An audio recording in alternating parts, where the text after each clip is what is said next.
گزشتہ سبق میں مولانا ہم نے اسم کے مبنی اور معرب ہونے کے علاوہ باقی کچھ باتیں اسم کے بارے میں پڑھی تھی.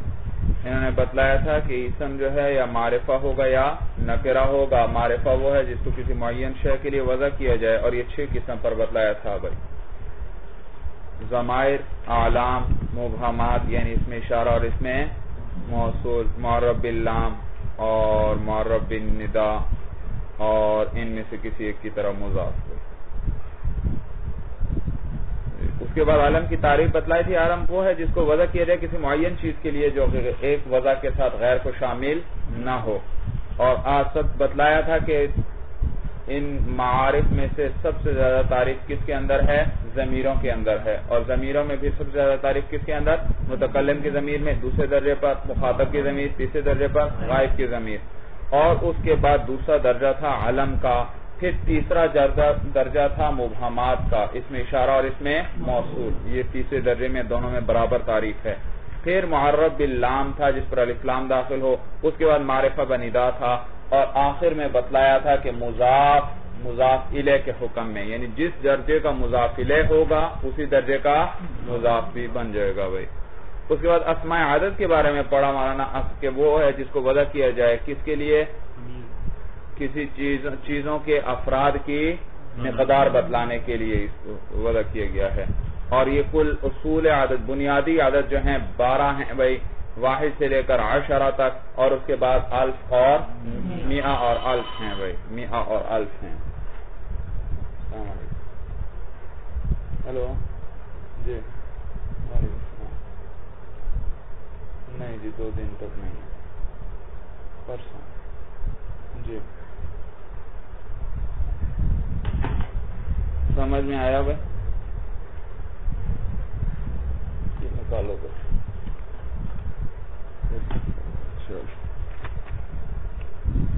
اس کے بعد جی. اور پھر ان میں بتلایا تھا کہ عدد کیسے بتلائیں گے کسی چیز کی. کہتے ہیں بھائی واحد اور اثنین جو ہیں وہ مذکر کے لیے مذکر آئیں گے, مؤنث کے لیے مؤنث. مذکر چیز گننا چاہتے ہیں تو واحد, اثنین یا اثنانی, اور مؤنث گننا چاہتے ہیں تو کیا واحدہ اور اثنتانی. اور اس کے بعد ثلاثت سے لے کر 10 تک جو ہے وہ خلاف القیاس آئے گا, یعنی مذکر کے لیے بالتا اور مؤنث کے لیے بغیر تا کے. اور اس کے بعد 11 سے لے کر 11 12 یہ دونوں عدد کیا ہوں گے؟ مطابق ہوں گے. اور 13 سے لے کر 19 تک پہلا عدد مخالف اور دوسرا عدد کیا ہوگا؟ مطابق ہوگا بھائی. دوسرا عدد کیا ہوگا؟ مطابق ہوگا.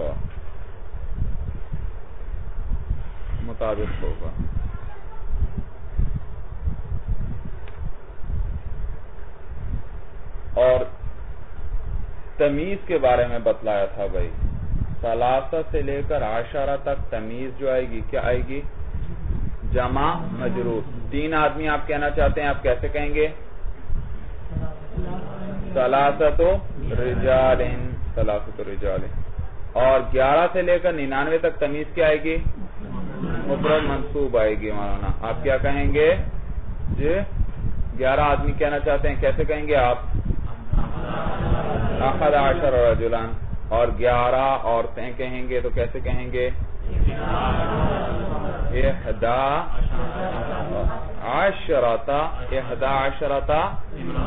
امرأتان. اور اس کے بعد 13 سے لے کر 13 سے لے کر 19 تک کیسے کہیں گے؟ پہلا عدد کیا ہوگا؟ مخالف, دوسرا عدد موافق. تو رجل کے بارے میں کیا کہیں گے؟ 13 رجلان. اور مؤنث کے لیے کیسے کہیں گے؟ 13 امرأتان. جی سمجھ میں آیا بھائی؟ تو اسی طرح. اور الف اور میاں جو ہے ان کی تمیز کیا آئے گی؟ مفرد مجرور. مئۃ رجلین اور مئتا رجلین, الف رجلین, الفا رجلین. اور یہ تو 3 سے لے کر 10 تک تمام جتنی تمیز آئے گی وہ جمع مجرور. لیکن اگر تمیز میاں کا لفظ آئے تو یہ مفرد ہی رہے گا. 300 کہیں گے, کیسے کہیں گے؟ 300 میاتین. 400 اور میں نے بتلایا تھا رسم الخط میں بھی کیا کریں گے؟ ساتھ ملا کر لکھیں گے بھائی.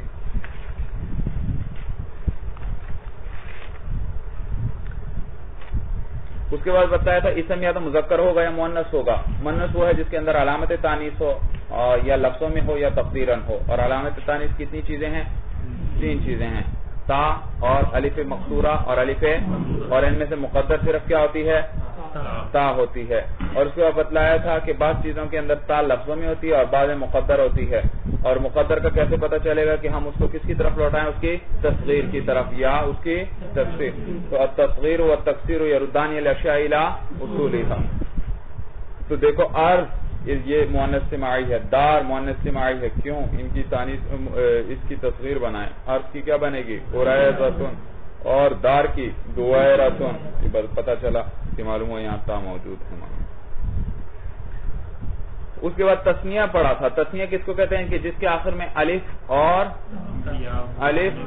نون ملایا، نون مقصورہ ملایا جائے، نون یا مولانا ایسی یا ملائی جائے جس کا ماقبل کیا ہو؟ مفتوح ہو، اور نون مقصور ملایا جائے تاکہ وہ دلالت کرے کہ اس ایک کے جس کے ساتھ آپ نے الف نون ملایا ہے اس کے ساتھ اس جیسا ایک اور بھی ہے. جبکہ جمع میں کیا ہوگا؟ اس کے ساتھ اس جیسے اس سے زیادہ ہیں.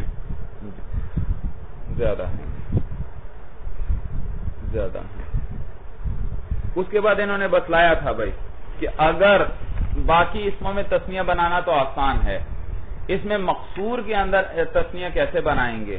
کہتے ہیں بھائی اس میں مقصور کے اندر ثلاثی ہو، ثلاثی، اور اس کا الف جو ہے وہ کس سے بدل کر آیا ہو؟ واو سے بدل کر، تو وہ دوبارہ واو بن جائے گا اور آخر میں کیا لگا دیں گے؟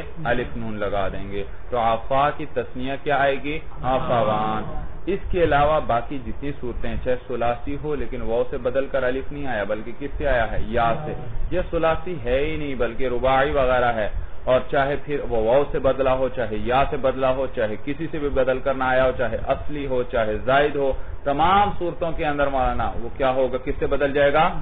یا سے بدل جائے گا. جیسے رحا، کیا تسنیہ آئے گی اس کی؟ رحیان. اس کے بعد یہ تو الف مقصورہ کی بات تھی. الف ممدودہ میں انہوں نے آپ کو بتلایا کہ الف ممدودہ اگر وہ حمزہ اصلی ہے تو کیا رہے گا؟ برقرار رہے گا. اور اگر اصلی نہیں تو پھر وہ حمزہ اگر تانیث کی ہے تو پھر وہ کس سے بدل جائے گی؟ واو سے بدل جائے گی. حمرا کی تسنیہ کیا آئے گی؟ حمراوان. اور اگر وہ الف ممدودہ حمزہ جو ہے نہ اصلی ہے نہ تانیث کے لیے ہے تو پھر دونوں وجہیں جائز، اس کو برقرار رکھنا بھی جائز اور واو سے بدلنا بھی جائز ہے اس کو.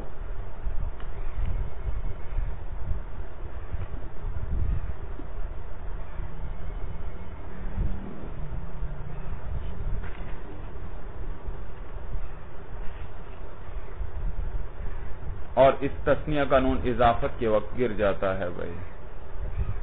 اس کے بعد یہ بھی بتلایا تھا کہ عربی کے اندر جب تسنیہ کی اضافت مولانا ضمیر کی طرف کی جاتی ہے، تسنیہ کی ضمیر کی طرف، تو پھر اس صورت میں کیا کرتے ہیں؟ اول کو کس سے بدل لیتے ہیں؟ جمع سے بدل دیتے ہیں. تو عیناہما کے بجائے ہم کیا کہیں گے؟ عیناہما کہنا بھی جائز لیکن بہتر کیا ہے؟ اعینہما. یداہما کے بجائے کیا کہیں گے؟ ایدیہما. اس کے بعد جمع کے بارے میں بتلایا تھا کہ جمع ایسا اسم ہے جو دلالت کرتا ہے ایسے افراد پر. کس پر؟ ایسے افراد پر جن کا ارادہ ان کے مفرد کے حروف سے کیا جائے کچھ تبدیلی کے ساتھ. یعنی حروف کون سے ہونے چاہیے؟ مفرد کے ہونے چاہیے. انہی کے ساتھ اب افراد کا ارادہ کر رہے ہیں، ایک فرد کا ارادہ نہیں بلکہ افراد، اور کچھ تبدیلی کی جائے گی. تو یہ تبدیلی کبھی لفظوں میں ہوگی اور کبھی کیا ہوگی؟ تقدیراً ہوگی. تو جب انہوں نے کہا مفرد کے حروف سے ارادہ کیا جائے تو اس میں جمع خارج ہوا مولانا. اس میں جمع کیا ہوا؟ خارج. جیسے قوم، رہت، اب یہ افراد پر تو دلالت کر رہے ہیں، لیکن یہ افراد پر دلالت کیا مفرد کے حروف کے ساتھ کر رہے ہیں؟ ان کا تو مفرد کو آتا ہی نہیں ہے، اور ہم نے کیا کہا تھا کس کے ساتھ دلالت کرے؟ مفرد کی، لہذا وہ جمع سے خارج ہوئے بھائی۔ تو وہ لفظوں کے اعتبار سے تو جمع نہیں، لیکن معنی کے اعتبار سے کیا ہیں؟ جمع ہیں۔ اس کے بعد بتلایا تھا جمع پھر دو قسم پر ہے، ایک جمع سالم ہے، ایک جمع مکسر ہے۔ جمع سالم جو ہے جس کے اندر واحد کی بنا برقرار رہتی ہے، اور جمع مکسر وہ ہے جس کے اندر واحد کی بنا ٹوٹ جاتی ہے۔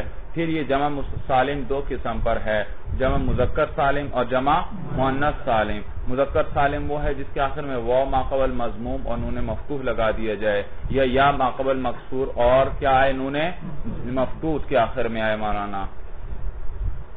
اس کے بعد اس کے جمع بنانے کا طریقہ بتلایا تھا، اس میں ناقص کے اندر کیسے بنائیں گے؟ کہتے ہیں ناقص کے اندر آخر یا کو حذف کر دیں، اس میں منقوص میں کیا کر دیں؟ قاضی کے اندر یا کو حذف کر دیں، کیا بن جائے گا؟ قاضون۔ اور اگر الف مقصورہ ہے آخر میں تو پھر کیا کریں گے بھائی؟ الف کو گرا دیں گے اور ما قبل کے فتحہ کو برقرار رکھیں گے تاکہ وہ دلالت کرے اس بات پر کہ یہاں سے کیا حذف ہوا ہے؟ الف، جیسے مصطفیٰ سے مصطفون۔ اس کے بعد بتلایا تھا بھائی جمع مذکر سالم بنانے کا، جمع مذکر سالم بنانے کا قاعدہ کیا ہے، کس سے بنا سکتے ہیں، کیسے بنا سکتے ہیں؟ کہتے ہیں جس سے آپ بنانا چاہتے ہیں اس کو دیکھ لیں وہ اسم ہے یا صفت ہے۔ اگر اسم ہے تو اس میں 3 شرائط، اگر صفت ہے تو اس میں 6 شرائط۔ اسم کے اندر پہلی شرط کیا ہے؟ علم ہونا چاہیے، ثانی شرط کیا ہے؟ مذکر ہونا چاہیے، ثالث کیا ہے؟ ذویل عقول میں سے ہونا چاہیے۔ لہذا طلحہ تو خارج ہوا، معلوم ہوا اس کی جمع مذکر سالم نہیں، کیونکہ اس کے ساتھ کیا ملی ہوئی ہے؟ تا ملی ہوئی ہے، تا ملی ہوئی۔ اس پر اشکال ہوا کہ سینون، ارزون، سبون، قلون آتے ہیں، ارزن، صبتن، قلتن اور سنتن کی جمع، اور یہ تو مؤنث ہیں یا غیر ذوی العقول میں سے ہیں۔ تو جواب دیا تھا مصنف نے کہ یہ سارے کیا ہیں؟ شاذ ہیں بھائی، شاذ یعنی نادر ہیں، بہت تھوڑے آئے ہیں، کوئی اثر نہیں پڑتا اس سے ہمارے قاعدے پر۔ اور اگر کہتے ہیں وہ اسم جس کی آپ جمع مذکر سالم بنانا چاہتے ہیں وہ صفت کا صیغہ ہے تو پھر اس کے لیے 6 شرائط ہیں۔ ایک شرط ہے وجودی اور 5 شرطیں کیا ہیں؟ عدمی۔ وجودی شرط یہ کہ کس کی صفت ہو؟ مذکر ذوی العقول کی صفت ہو، مذکر ذوی العقول کی صفت ہو۔ اور 5 شرطوں میں سے جو عدمی ہیں ان میں سے پہلی یہ کہ اس کے آخر میں تا نہ ملی ہوئی ہو۔ اب علامتن خارج ہوا کیونکہ علامہ اگرچہ صفت ہے مذکر کی ذوی العقول کی، لیکن اس کے آخر میں کیا ملی ہوئی ہے؟ تا۔ تو اور صیغہ بھی صفت کا ہے مولانا، زیادہ جاننے والا علامہ۔ تو پہلی شرط کیا؟ صفت کے اندر 6 شرائط ہیں۔ پہلی کیا کہ وہ مذکر ذوی العقول میں سے ہو، ثانی یہ کہ اس کے آخر میں تا نہ ہو، ثالث کیا کہ افعال صفتی نہ ہو، یعنی ایسا افعال نہ ہو جس کی مؤنث کیا آتی ہو؟ فعلا آتی ہو، فعلا، جیسے احمر کی حمرا آتی ہے، ایسا فعلانہ بھی نہ ہو جس کی مؤنث کیا آتی ہو؟ فعلا آتا ہو، اور ایسا فاعل بھی نہ ہو جو بمانے مفعول کے، اور ایسا فعول بھی نہ ہو جو بمانے فاعل کو، اس لیے کہ یہ فاعل جو بمانے مفعول کے ہو اور یہ فعول جو بمانے فاعل کے ہو یہ مذکر اور مؤنث میں مشترک ہیں۔ رجل جریح، امرأۃ جریح، رجل صبور، امرأۃ صبور۔ تو لہٰذا اس وجہ سے یہاں چونکہ مذکر مؤنث میں فرق نہیں ہوتا تو لہٰذا اب وہ جمع اس کی ہم نہیں اجازت دیں گے بنانے کی جو صرف خاص تھی کس کے لیے؟ مذکر کے لیے۔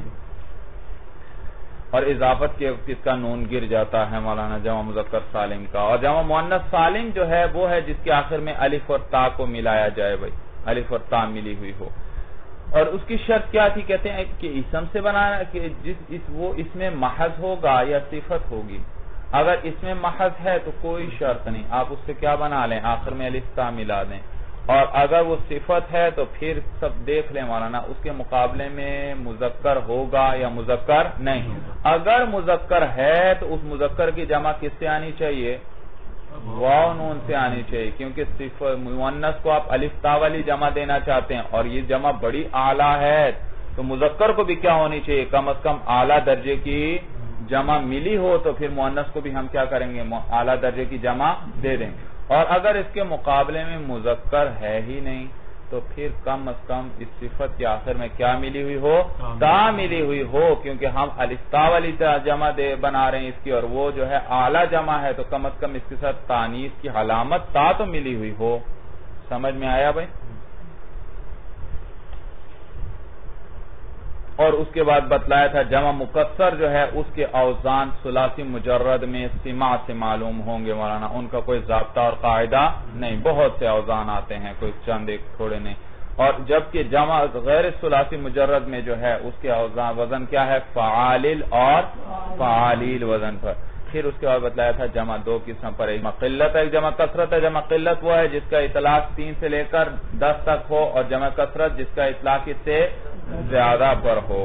بعضوں نے اور قول کیا ہے مولانا، وہ کہتے ہیں جمع قلت وہ ہے جس کا اطلاق 3 سے 10 تک ہوتا ہے، اور جمع کثرت وہ ہے جس کا اطلاق 3 سے لے کر زیادہ پر اطلاق ہوتا ہے، 10 سے بھی زیادہ۔ سمجھ میں آیا بھائی؟ تو بعضوں نے یہ بیان کیا مولانا۔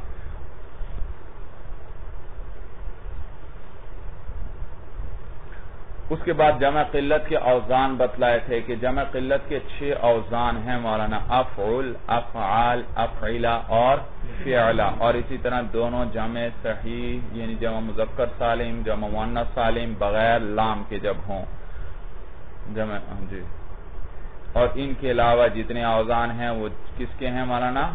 جمع کثرت کے ہیں۔ ہاں یہ بات یاد رکھنا مولانا، یہ ایک دوسرے کی جگہ استعمال ہوتی رہتی ہیں، کبھی جمع قلت کی جگہ جمع کثرت کا صیغہ استعمال ہو جاتا ہے، کبھی جمع کثرت کی جگہ جمع قلت کا استعمال ہو جاتا ہے۔ اس کے بعد مصدر کی بات آئی تھی، مصدر میں نے بتلایا تھا وہ ایسا اسم ہے جو دلالت کرتا ہے حدث پر، یعنی ایسا معنی جو قائم بالغیر ہو، اس کا اپنا کوئی وجود نہ ہو گئی، اور پھر اسے افعال بناتے ہیں۔ اور یہ مصدر بھی اگر مفعول مطلق نہ ہو تو پھر یہ وہی عمل کرتا ہے جو اس کا فعل کرتا ہے۔ فعل اگر لازم ہے تو فاعل کو صرف رفع دے گا، متعدی ہے تو مفعول کو بھی فاعل کو رفع اور مفعول کو نصب دے گا، یہ بھی اسی طرح ہے مولانا، فاعل کو رفع اور مفعول کو نصب دے گا۔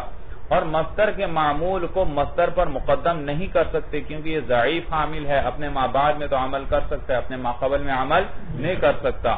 ہاں اگر اس کا معمول ظرف ہو تو پھر وہ مقدم بھی ہو سکتا ہے کیونکہ ظروف کے اندر وسعت ہے مولانا۔ بھئی کیا وجہ ہے اس کے معمول کو اس پر مقدم ہم کیوں نہیں کر سکتے؟ میں نے بتلایا تھا اس لیے کہ وہ مصدر جو عامل ہوتا ہے وہ ان مع الفعل کی تعویل میں ہوتا ہے، ان اور فعل کی تعویل میں ہوتا ہے۔ ضربن کس معنی میں ہوگا؟ ان ضربا یا ان یضربا کے معنی میں ہوگا، اور یہ یضربو جو ہے یہ صلہ کہلاتا ہے کس کا؟ ان کا، اور ان کیا ہے؟ حرف موصول ہے۔ کیا ہے؟ حرف موصول ہے، تو جیسے اس میں موصول پر اس کا صلہ مقدم نہیں ہو سکتا، حرف موصول پر بھی اس کا صلہ مقدم نہیں ہو، تو جب یہ یضربو خود ان پر مقدم نہیں ہو سکتا جو عامل ہے، عامل ان پر مقدم نہیں ہو سکتا، تو اس یضربو کا معمول جو ہے وہ بطریق اولا ان پر مقدم نہیں ہو سکتا۔ اور اگر کہتے ہیں اگر مصدر مفعول مطلق ہو پھر کہتے ہیں پھر بھئی وہ عمل فعل کرے گا، مفعول مطلق عمل نہیں کرے گا۔ اس کے بعد اس میں فاعل پڑھا تھا مولانا، اس میں فاعل وہ اسم ہے جو مشتق ہو فعل سے تاکہ وہ دلالت کرے ایسی ذات پر جس کے ساتھ وہ فعل کیا ہو؟ قائم ہو، اور کس معنی میں ہو؟ حدوث کے معنی میں ہو، جس میں عدم آتا ہو۔ تو صفات دو قسم پر ہے، کچھ وہ ہیں جن کا ثبوت آتا ہے مولانا، وہاں ایک مرتبہ آ گئی تو ثبوت ہے مولانا، اور کچھ وہ ہیں جو کبھی ہیں کبھی نہیں ہیں، جیسے ضاربن کس کو کہتے ہیں مولانا؟ پٹائی کرنے والا، تو یہ صفت کیسی ہے؟ کبھی ہوتی ہے کبھی نہیں ہوگی، جبکہ اس کے مقابلے میں ایک صفت ہے عالم مولانا، یہ صفت کیا ہے؟ ساتھ رہے، ثبوت اس کا ساتھ رہتی ہے مولانا، تو اس میں حدوث ہونا نہیں ہوتا، جبکہ اس میں ہونا بار بار ہونا پایا جائے گا ایک چیز کا۔ اور اس کے بعد بتلایا تھا کہ ثلاثی مجرد سے تو اس میں فاعل فاعلن کے وزن پر آتا ہے، اور باقیوں سے اس مضارع کے صیغے سے علامت مضارع گرا کر شروع میں میم مضموم لگا دیں اور آخر سے ما قبل کو کیا دے دیں؟ کسرہ، تو یہ اس میں فاعل بن جائے گا۔ اور اس کے عمل کے لیے ہمارا دو شرائط تھیں، اول یہ کہ حال اور استقبال کے معنی میں ہو، اور ثانی یہ کہ 6 چیزوں میں سے کسی ایک پر اس کا اعتماد ہو. وہ 6 چیزیں کیا ہیں؟ یا تو اس کا اعتماد مبتدا پہ ہو، یعنی یہ اس کے لیے خبر بن رہا ہو، یا اس سے پہلے ذوالحال ہو، یہ اس کے لیے کیا بن رہا ہو؟ حال. یا اس سے پہلے موصول ہو یعنی الف لام ہو، یہ اس کے لیے صلہ بن رہا ہو. یا اس سے پہلے کیا ہو مولانا؟ موصوف ہو، اور یہ اس کے لیے کیا بن رہا ہو؟ صفت بن رہا ہو. یا اس سے پہلے حرف نفی ہو، یا اس سے پہلے حمزہ استفہام ہو. تو اب بس معلوم ہو یہ عمل تب کرے گا جب یہ حال اور استقبال کے معنی میں ہو. تو لہذا جب یہ ماضی کے معنی میں ہوا تو یہ عمل نہیں کرے گا. جب عمل نہیں کرے گا تو اس کو اضافت اس کی کریں گے، اور اضافت بھی کون سی ہوگی؟ معنوی ہوگی، لفظی نہیں. کیونکہ اضافت لفظی تو کہتے ہیں جس میں صیغہ صفت کا اپنے معمول کی طرح مضاف ہو، اور جب یہ ماضی کے معنی میں ہے تو عمل ہی نہیں کرے گا. جب عمل نہیں تو اپنے معمول کی طرف بھی مضاف نہیں ہوگا. تو صفت کا صیغہ تو ہوا لیکن اپنے معمول کی طرف مضاف نہ ہوا، تو یہ کون سی اضافت ہوئی؟ اضافت معنوی ہوئی. لہذا یہ معرفہ زید ضارب عمر، یہ ضارب کیا بن گیا مولانا؟ معرفہ بن گیا.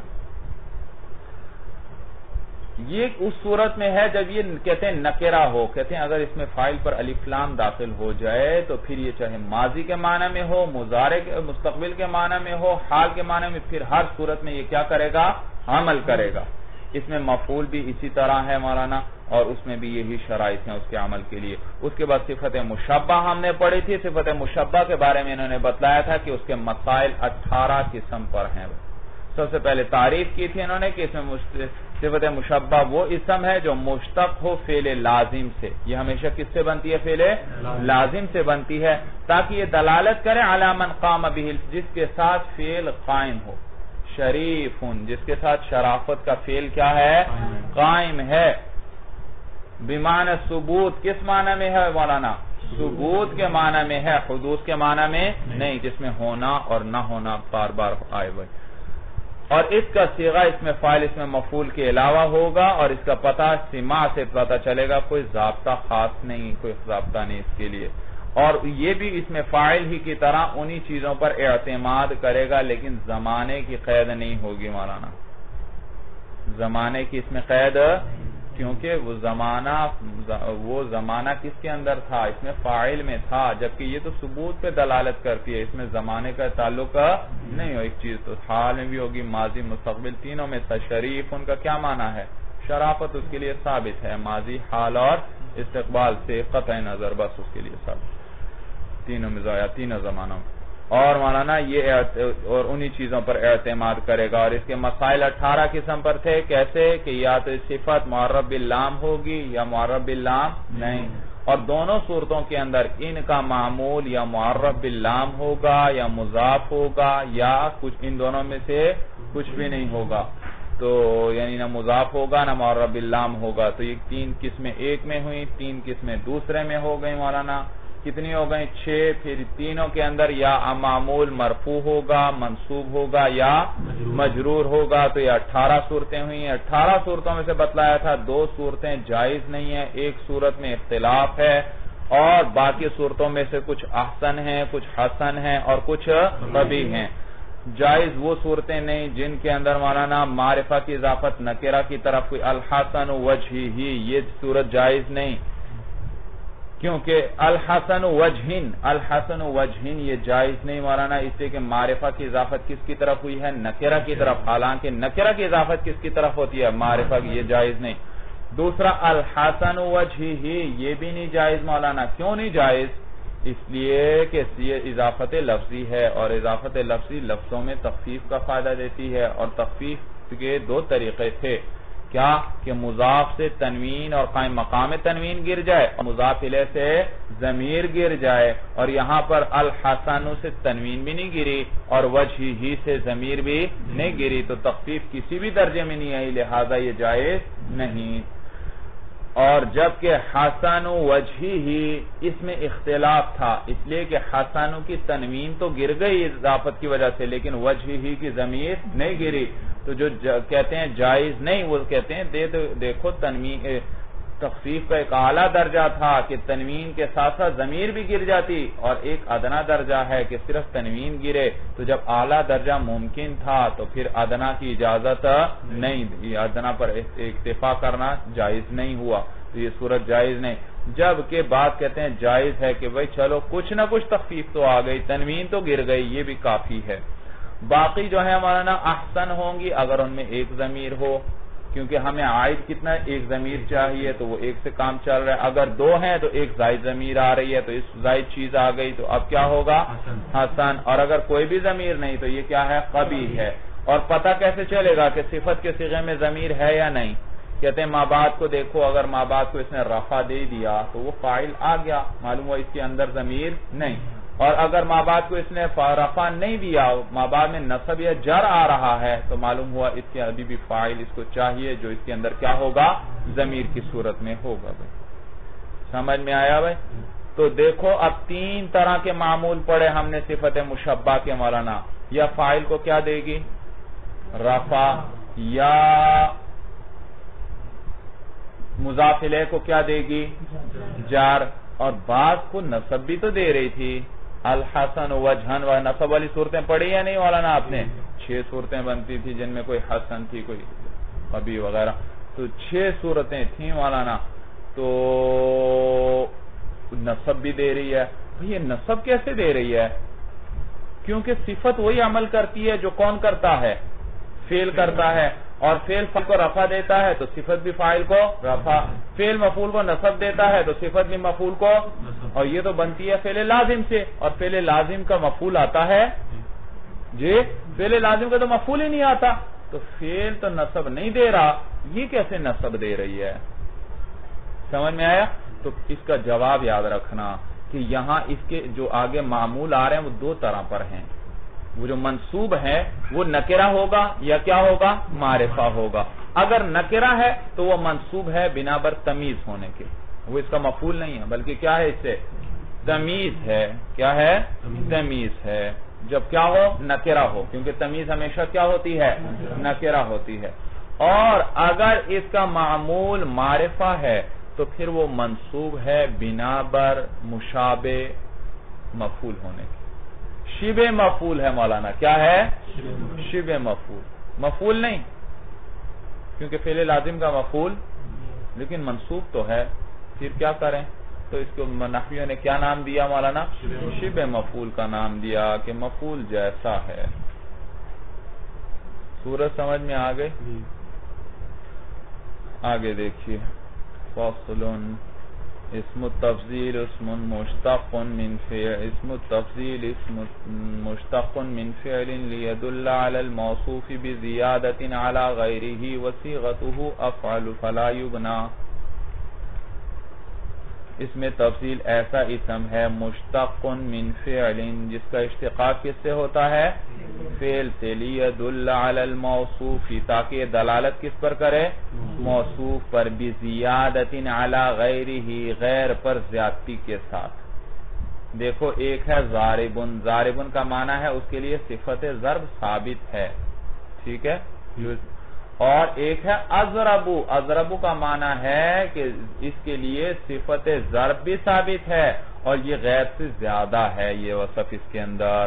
اضرب زیدن اضرب من عمر, زید عمر سے زیادہ پٹائی کرنے والا ہے. تو دیکھو اضربو نے 2 چیزوں پہ دلالت کی.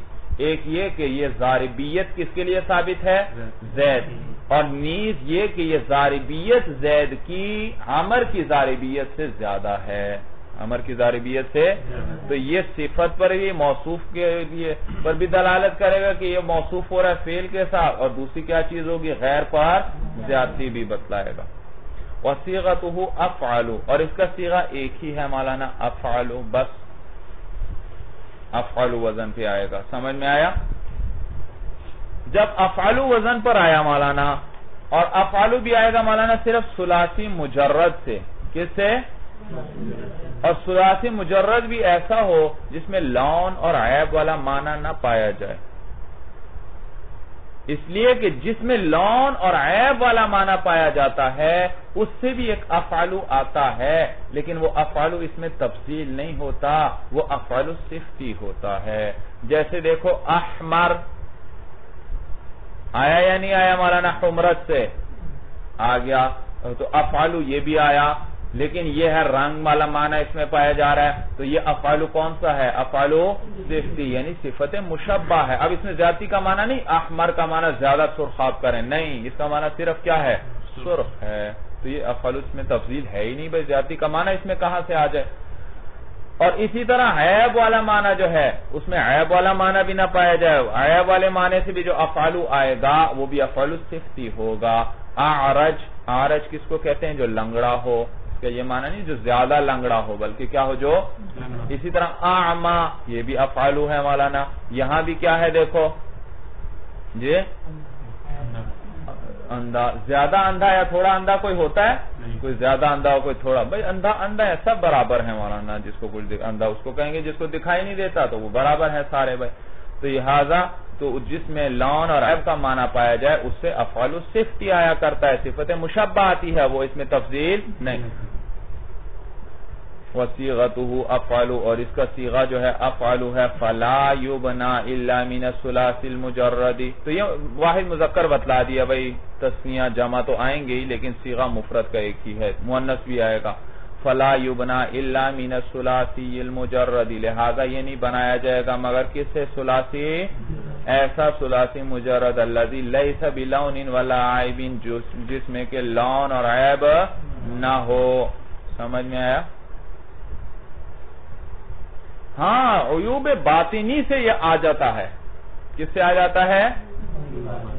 عیوب باطنی سے کبھی آ جاتا ہے جو عیب باطن سے تعلق رکھتے ہیں، مثلا اجہل، یہ بھی تو عیب ہے۔ جاہل، جاہل وہ جس کے بعد علم نہیں، اور اسی سے کیا بناتے ہیں؟ اجہل بناتے ہیں، لیکن یہ عیب ظاہری نہیں، جبکہ اعما کا عیب ظاہری تھا، اس کو آنکھوں سے نظر نہیں آتا تھا۔ اعرج کا عیب کیا تھا؟ ظاہری تھا، ظاہر ٹانگ اس کی نہیں تھی صحیح۔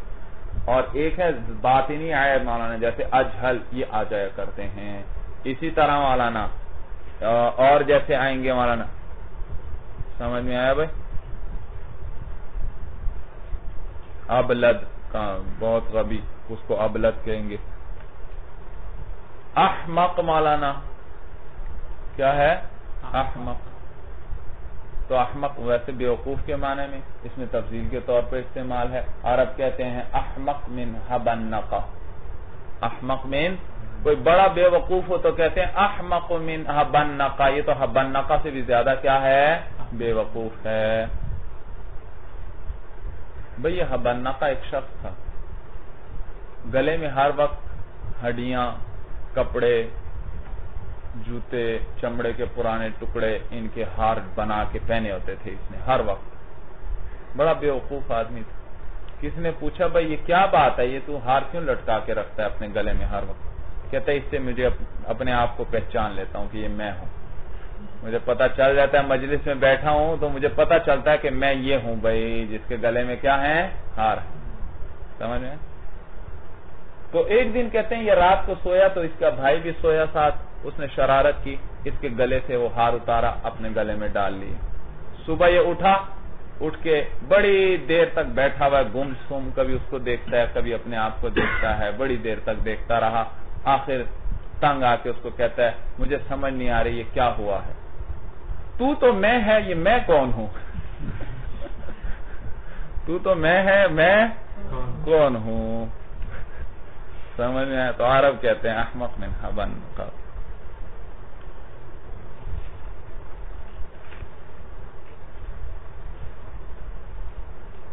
نحو زید افضل الناس، جی ترکیب کریں مولانا۔ زید مرفوع لفظاً مبتدا، افضل صیغہ اس میں تفضیل، ہوا ضمیر اس کے اندر فاعل، کیونکہ صفت کا صیغہ فاعل چاہیے جو کس کو راجع مولانا؟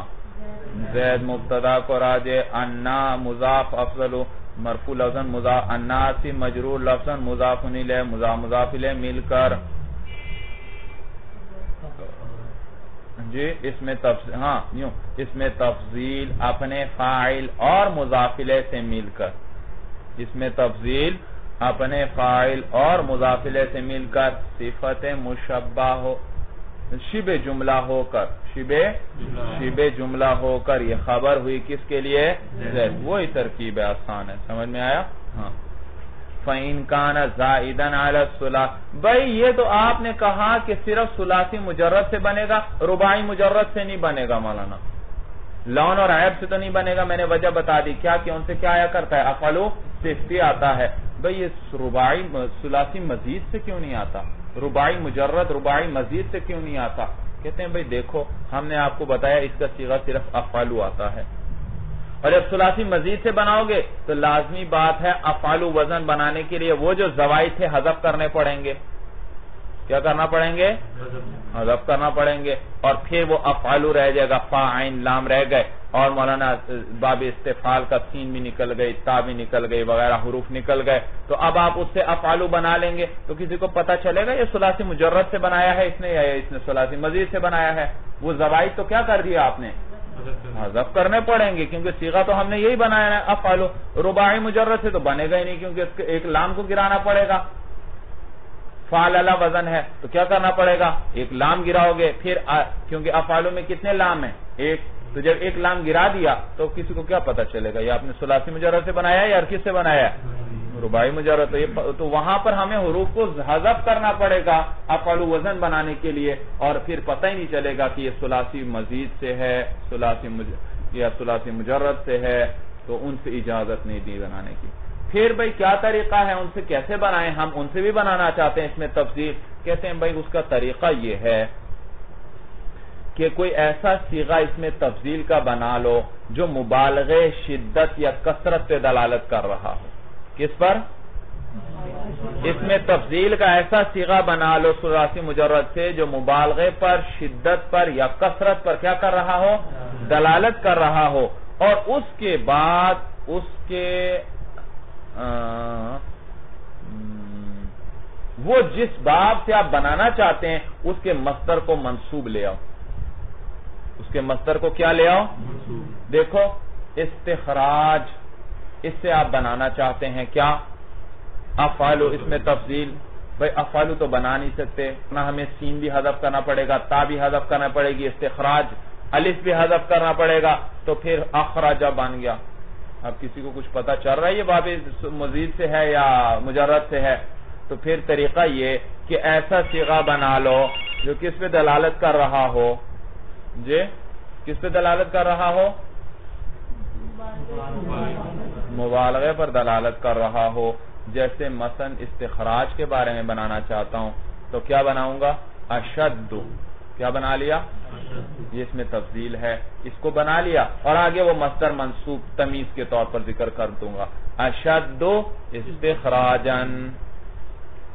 سمجھ میں آیا، اشد، اور اسی طرح اشد عرجن، زیادہ شدید ہے باعتبار لنگڑے پن. اشد کیا بنائیں گے، حمرتن، اشد. سمجھ میں آیا بھائی؟ تو وہ اشد بنا لو، اقوا بنا لو جو قوت پہ دلالت کر رہا ہو، مبالغے پر دلالت کر رہا ہو. دیکھیے مثالیں دیں گے وہ.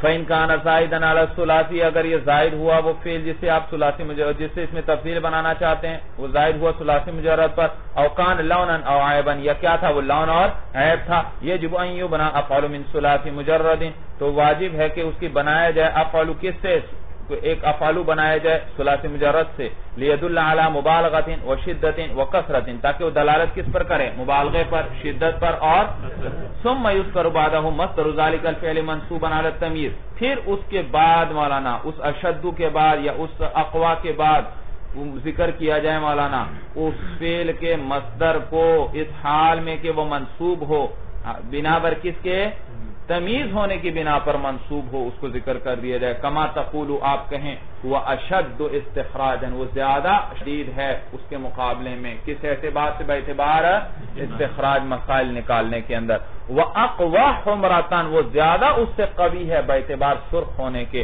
وَأَقْبَحُ عَرَجًا، وہ فلاں سے زیادہ قوی ہے باعتبار کس کے، لنگڑا ہونے کے. سمجھ میں آیا؟ وَقِيَاسُهُ أَن يَكُونَ لِلْفَاعِلِ كَمَا مَرَّ، اور قیاس اس کا یہ مولانا کہ فاعل کے لیے ہونا چاہیے. کس کے لیے؟ فاعل کے لیے آنا چاہیے، لیکن کبھی کبھار مفعول سے بھی آ جاتا ہے۔ اضرب کا کیا معنی؟ جو زیادہ ضارب ہے، لیکن تو یہ فاعل سے بنا، ضارب کون ہے؟ فاعل، لیکن کبھی کبھی کس سے بنتا ہے؟ مفعول سے بھی بن جاتا ہے، جیسے اشہر کیا معنی؟ زیادہ مشہور، مفعول، دیکھا۔ اسی طرح اعذر کیا معنی؟ زال کے ساتھ، زیادہ معذور، تو دیکھو معذور مفعول، اس میں مفعول سے آیا۔ اشغل کیا معنی؟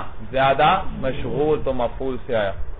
وقیاسہ ان یکون للفاعل، اور قیاس کا یہ کہ فاعل کے لیے ہونا چاہیے، کما مرہ جیسے کہ گزرا ہے۔ اس لیے مولانا کہ اس میں فاعل بھی اس سے بناتے ہیں، اس میں تفصیل کو اگر اس میں مفعول سے بھی ہم بنانے کی اجازت دے دیں تو پتہ نہیں چلے گا کہ یہ تفصیل کس کے اندر ہے، فاعلیت کے اندر ہے یا تفصیل مفعولیت میں ہے۔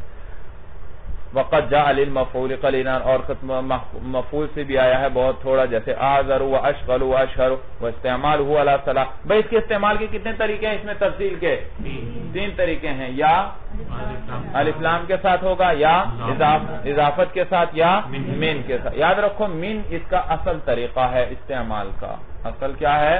من ہے۔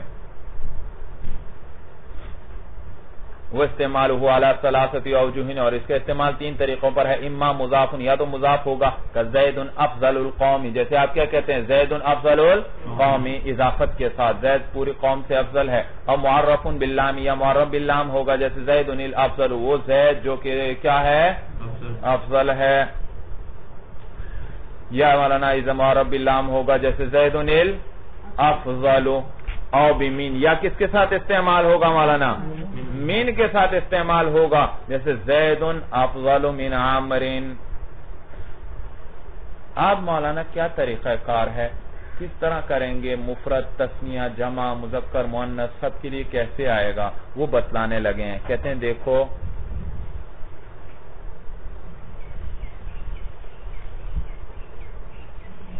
اب بتلا رہے ہیں مولانا کہ اس کے استعمال کا کیا، کس طریقے سے لے کر آئیں گے، مفرد کے لیے، تثنیہ کے لیے، جمع کے لیے، مذکر کے لیے، مؤنث کے لیے کیا طریقہ ہوگا، تو بتلا رہے ہیں بھائی۔ وَيَجُوزُ فِي الْأَوَّلِ، اور پہلی صورت کے اندر جائز ہے۔ پہلی صورت کیا ذکر کی انہوں نے؟ اضافت کی، مضاف کی ذکر کی۔ الافراد، مفرد لانا، اسی کے ساتھ ایک اضافہ بھی کر دیں، والتذکیر، یہ بھی ضروری ہے۔ افراد اور تذکیر دونوں جائز ہیں مولانا، افراد اور افراد کے ساتھ تذکیر بھی ہوگی، جائز ہے۔ وہ مطابقت اسم تفضیل، اور اسم تفضیل الموصوف، اور موصوف کے ساتھ مطابقت بھی جائز ہے بھائی، موصوف کے ساتھ مطابقت بھی جائز ہے بھائی۔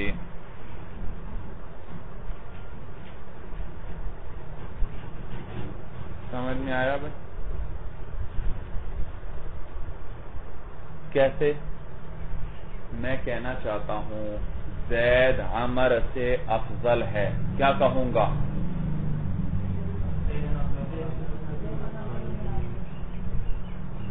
جی، یا زید قوم سے افضل ہے، یوں کہو، وہ اضافت کرو، قوم کی طرف اضافت ہوگی نا، کیا کہیں گے؟ افضل القومی، تثنیہ ذرا لے کر آتا ہوں، الزیدانی، افراد و تذکیر ہی رکھو، مفرد ہی رکھو اور مذکر رکھو۔ الزیدانی افضل القومی، الزیدون افضل القومی، الہند افضل القومی، الہندانی افضل القومی، الہندات افضل القومی۔ تو افراد و تذکیر بھی جائز، مطابقت بھی جائز۔ دیکھیے زید افضل القومی، الزیدانی افضل القومی، تثنیہ ہے مولانا، افضل القومی ہے، الزیدانی افضل القومی، جمع کے لیے جمع بناؤ، الزیدون افضل القومی، وہ ہے درمیان میں اور وہ گر گیا التقاء ساکنین کی وجہ سے، جبکہ نون اضافت کی وجہ سے گر چکا تھا پہلے۔ سمجھ میں آیا؟ اور ہندون مؤنث لے کر آؤ، مطابقت کرو، افعالوں کی مؤنث کیا آتی ہے؟ فولا، ہندون فضلا نسائی، الہندانی فضلین نسائی فضلیا بنے گا نا، اور الہندات جمع فعلا فعلن جی، فضلیات النساء کہہ دیں یا فضل النساء کہہ دیں. سمجھ میں آیا بھائی؟ تو پہلے طریقے کے اندر مولانا وَيَجُوزُ فِي الْأَوَّلِ الْإِفْرَادُ وَالتَّذْكِيرُ، پہلے طریقے میں افراد و تذکیر دونوں جائز، افراد و تذکیر بھی جائز ہے اور افراد کے ساتھ ساتھ تذکیر بھی ہوگی، میں نے بتایا. سمجھ میں؟ تو افراد و تذکیر بھی جائز ہے، اور وہ مطابقت اس میں تفضیل للموصوف، اور اس میں تفضیل کی اس میں موصوف کے ساتھ مطابقت بھی جائز ہے. مذکر کے لیے مؤنث مذکر لاؤ، مؤنث کے لیے مؤنث لاؤ، واحد کے لیے واحد، تثنیہ کے لیے تثنیہ، جمع کے لیے، تو یہ مطابقت ہے. نحو زید افضل القوم وزیدان افضل القوم وافضل القوم، یہ دونوں جائز. والزیدون افضل القوم وافضل القوم، دونوں جائز، افراد و تذکیر بھی جائز اور مطابقت بھی جائز. وفی الثانی، دوسرا طریقہ کیا تھا مولانا؟ الف لام کے ساتھ یجب المطابقت، اس میں مطابقت کیا ہے؟ زید الافضل والزیدان الافضلان والزیدون الافضلون ہند فضلا ہند الفضلا الہندان الفضلیان الہندات الفضلیات. وفی الثالثی، اور تیسرا طریقہ کون سا ہے مولانا؟ مین کے اندر یہ سب سے آسان طریقہ ہے، اور چونکہ یہ اصل ہے بس کہتے ہیں یجب کونہ مفردن مذکرن ابدن، واجب ہے اس کے اندر مولانا کہ اس میں تفضیل مفرد رہے گا، مذکر رہے گا، ہمیشہ اسی طرح، چاہے اس کا موصوف واحد ہو، چاہے تثنیہ ہو، چاہے جمع ہو، چاہے مذکر ہو، چاہے مؤنث ہو، سب صورتوں میں مذکر واحد مذکر رہے گا. زیدن افضل من عمر، الزیدان افضل من عمر، الزیدون افضل من عمر، الہند افضل من زینب، الہندانی افضل من زینب، الہندات افضل من زینب. تو تینوں صورتوں میں مفرد اور مذکر رہا ہمیشہ. نحو زید و ہند و زیدانی، و دیکھو مذکر مؤنث تثنیہ سب اکٹھے ذکر کر رہے ہیں، ایک ہی خبر نکالیں گے ساروں کی. زید و ہند و زیدانی والہندانی والزیدون والہندات افضل من عمر، یہ ساروں کی خبر بن سکتی ہے. سمجھ میں آیا؟ وعلی الاوجہ الثلاثۃ یضمر فیہ الفاعل، اور تینوں صورتوں کے اندر مضمر ہوگا، اس کے اندر پوشیدہ ہو ضمیر نکالی جائے گی اس کے اندر، کس کی؟ فاعل کی. پوشیدہ ہوگا اس میں فاعل، وہو یعمل فی ذالک المضمر، اور یہ عمل کرے گا کس کے اندر؟ ہاں تو ضمیر نکالی جائے گی اس میں فاعل کی، اور یہ عمل کرے گا اس ضمیر کے اندر. ولا یعمل فی المظہر، اور یہ اس میں ظاہر کے اندر عمل نہیں کرتی، اصلا ای قطعا، کبھی بھی عمل نہیں کرتی. سمجھ میں آیا بھائی؟ الا فی مثل قولہم، مگر صرف اس قسم کے قول میں، ما رأیت رجلا احسن فی عینہ الکحل منہ فی عین زید، یہ ایک صورت ہے مولانا جس میں یہ اس میں ظاہر کو رفع دے رہا ہے. دیکھو ما رأیت رجلا احسن، یہ احسن کیا ہے؟ اس میں تفضیل. فی عینہ الکحل، یہ کحل کو رفع کون دے رہا ہے؟ احسن. کون دے رہا ہے؟ تو یہ اس میں تفضیل ہمیشہ اپنے اندر ضمیر کو عمل دیتا ہے، کیونکہ یہ اب ضعیف عامل ہے. یہ کیا ہے؟ بڑا ضعیف عامل ہے، تو یہ ضمیر میں عمل کرے گا. صرف جو اس کے اندر چھپی ہوگی وہ بھی ہم نے اس لیے اجازت دی کہ وہ اثر ہی نہیں ظاہر ہوتا، وہ ضمیر بھی چھپی ہوئی ہے اور وہ بھی مبنی ہے، اس کے عمل ظاہر ہی، تو اس میں عمل میں دینے میں کوئی مذائقہ نہیں تھا، کیونکہ اس کا کوئی اثر ظاہر نہیں ہوتا تھا. ہاں البتہ اس میں ظاہر کو جب عمل دے گا، اس کو رفع دے گی، تو وہ صرف کیا صورت ہے؟ یہ ہے، یہ صورت جو انہوں نے ذکر کی. اس کو کہتے ہیں مولانا مسئلہ کحل. اس کو کیا کہتے ہیں؟ مسئلہ کحل کہتے ہیں. یہ بڑا مشہور مسئلہ ہے بھئی. آپ نے نحو کی مشہور کتاب کافیہ اور شرح جامی کا نام سنا ہوگا. شرح جامی کافیہ کی شرح ہے. کافیہ کی شرح. تو یہ ملا عبد الرحمن جامی بہت بڑے ولی اللہ اور بزرگ گزرے ہیں یہ روس کے علاقے میں. تو ان کا بیٹا ہندوستان پڑھنے آیا تھا بھائی, کافیہ پڑھنے آیا تھا. شارح ہندی کے نام سے ایک بڑے مشہور شارح تھے, ہندوستان میں رہتے تھے, ان کے پڑھنے آیا بیٹا. وہ شارح ہندی بہت بڑے نحو کے ماہر تھے, مولانا امام دنیا تھے. وہ اب سبق پڑھا رہے ہیں تو یہ مسئلہ آیا بھائی, اس مسئلے پر انہوں نے تقریر کی. جب تقریر کی تو ان کے بیٹے نے بعد میں سبق کے بعد پھر جا کر ملا کہ استاد جی یہ مجھے اس مقام سمجھ نہیں آیا, یہ ذرا مجھے سمجھا دیں دوبارہ. تو کہا اچھا تو وہ صوفی کا بیٹا ہے. ملا عبد الرحمن جامی بڑے مشہور ولی اللہ اور صوفی مشہور تھے بھائی. تو صوفی کا بیٹا ہے بھائی, یہ ہماری باتیں صوفیوں کو نہیں سمجھ آئیں گی, یہ بڑی مشکل باتیں ہیں. سمجھ میں آیا؟ تم نے کہا یہ مسئلہ سمجھ میں آئے گا, جاؤ بھائی یہ بڑا مشکل مسئلہ ہے, یہ ہر ایک کو نہیں سمجھ میں.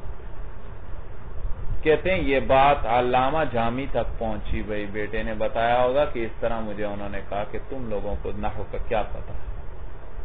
تو انہوں نے چنانچہ وہ پھر انہوں نے کافیہ کی شرح لکھی جو آج دنیا میں شرح جامی کے نام سے مشہور ہے, اور دنیا کی عظیم ترین نحو کافیہ کی عظیم ترین شرح ہے جو سینکڑوں سال گزر گئے آج بھی داخل درس ہے اور مدارس میں پڑھائی جاتی ہے. اتنی عظیم الشان شرح لکھی اور بتلایا کہ ہم صرف صوفی, ویسے خالی صوفی نہیں ہیں بلکہ کیا ہے ہمارے پاس بھی علم موجود ہے. ہاں علم.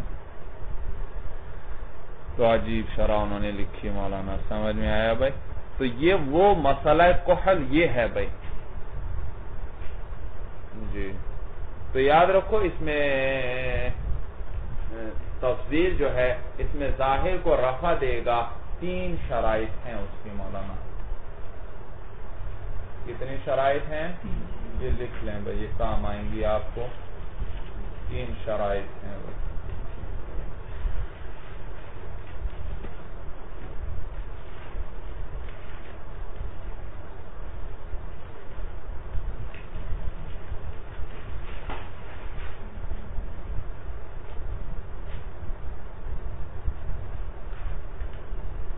شرائط ہیں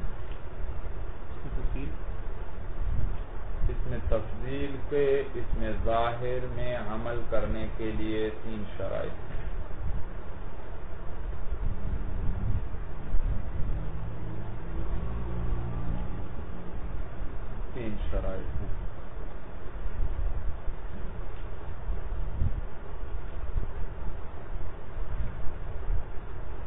شرط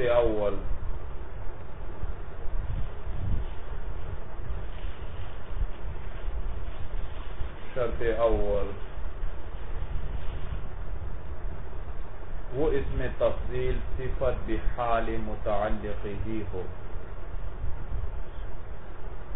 وہ اس میں تفضیل صفت بحال متعلق ہی ہو.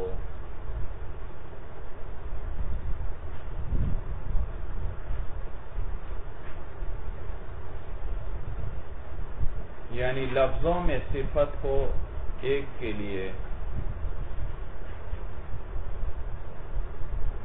لفظوں میں صفت ہو ایک چیز کے لیے,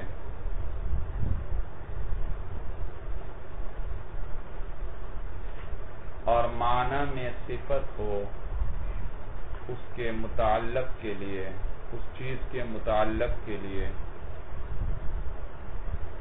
اور معنی میں صفت ہو اس چیز کے متعلق کے لیے.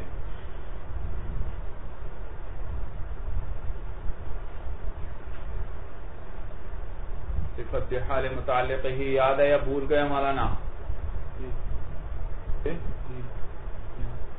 دیکھو, جاءنی رجل ضارب ابوہ عمرا, آیا میرے پاس ایسا آدمی کی پٹائی کرنے والا ہے, اس کا باپ عمر کی. تو دیکھو رجل موصوف ہے, ضارب اس کی صفت ہے, اور ابوہ ضارب کے لیے کیا ہے؟ فاعل ہے اور عمرن اس کے لیے کیا ہے مفعول. تو اس میں فاعل اپنے فاعل اور مفعول سے مل کر شبہ جملہ ہو کر صفت کس کے لیے رجل کی.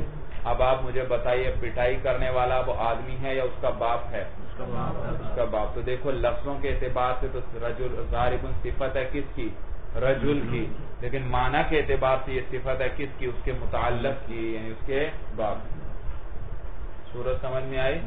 تو یہ یعنی صفت بحال ہی متعلق ہی ہو یعنی لفظوں کے اعتبار سے صفت ہو ایک کی اور معنی کے اعتبار سے وہ صفت اس کے متعلق. شرط ثانی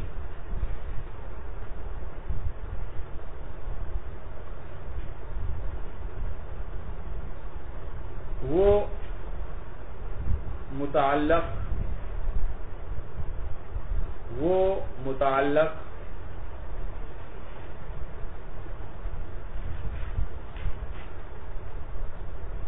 مفضل ہو ایک اعتبار سے ذات کے ساتھ،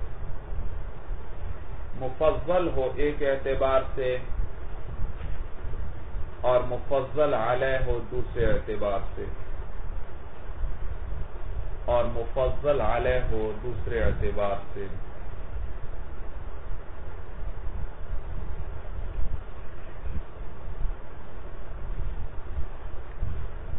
بھئی مفضل اور مفضل علیہ جانتے ہو، اس میں تفضیل جس کی زیادتی بیان کرے اس کو کیا کہتے ہیں؟ مفضل. جی ایک ہوتا ہے مفضل، ایک ہوتا ہے مولانا مفضل علیہ. مفضل جیسے آپ کہتے ہیں مولانا زید افضل من عمر، کس کی فضیلت بیان کی آپ نے؟ تو یہ ہے مفضل، اس کو فضیلت دی گئی ہے. اور کس پر دی گئی ہے؟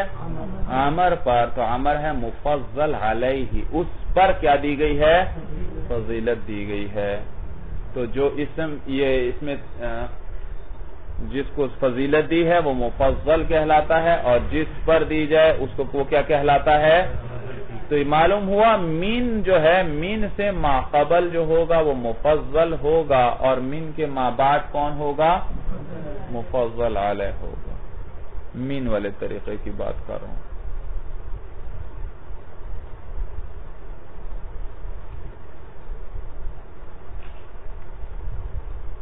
وہ مفضل علیہ ہوگا.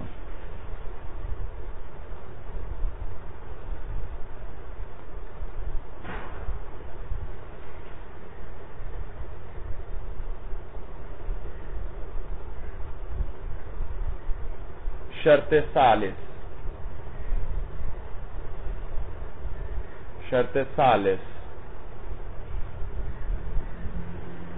وہ اس میں تفضیل تحت النفی واقع ہو، وہ اس میں تفضیل تحت النفی واقع ہو، وہ اس میں تفضیل تحت النفی واقع ہو.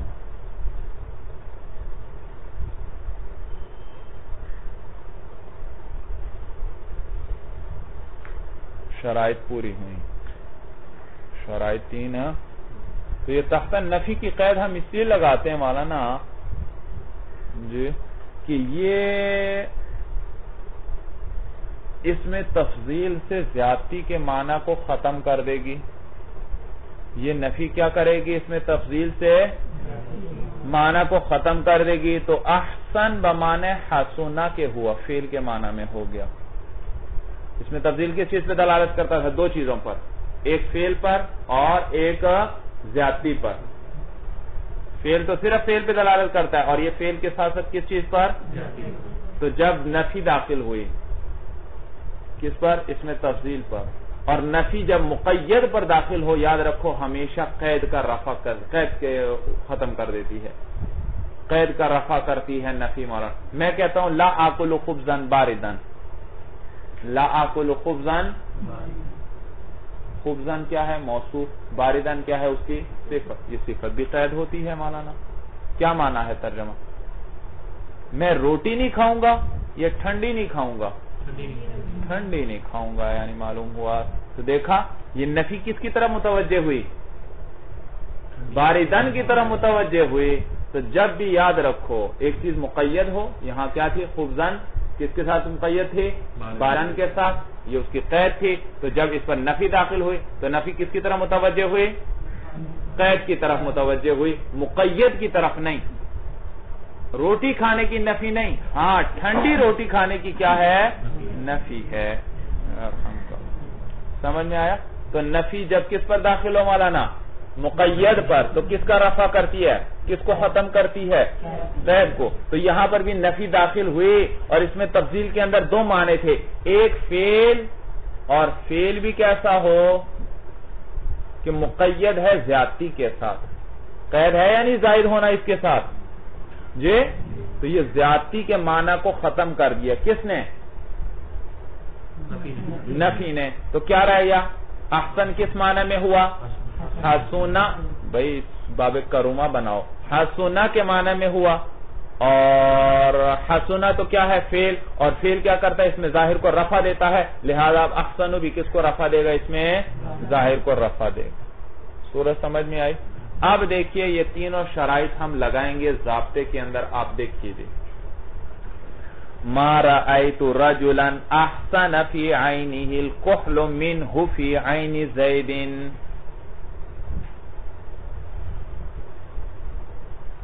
دیکھیے پہلے ترکیب کر لیجئے.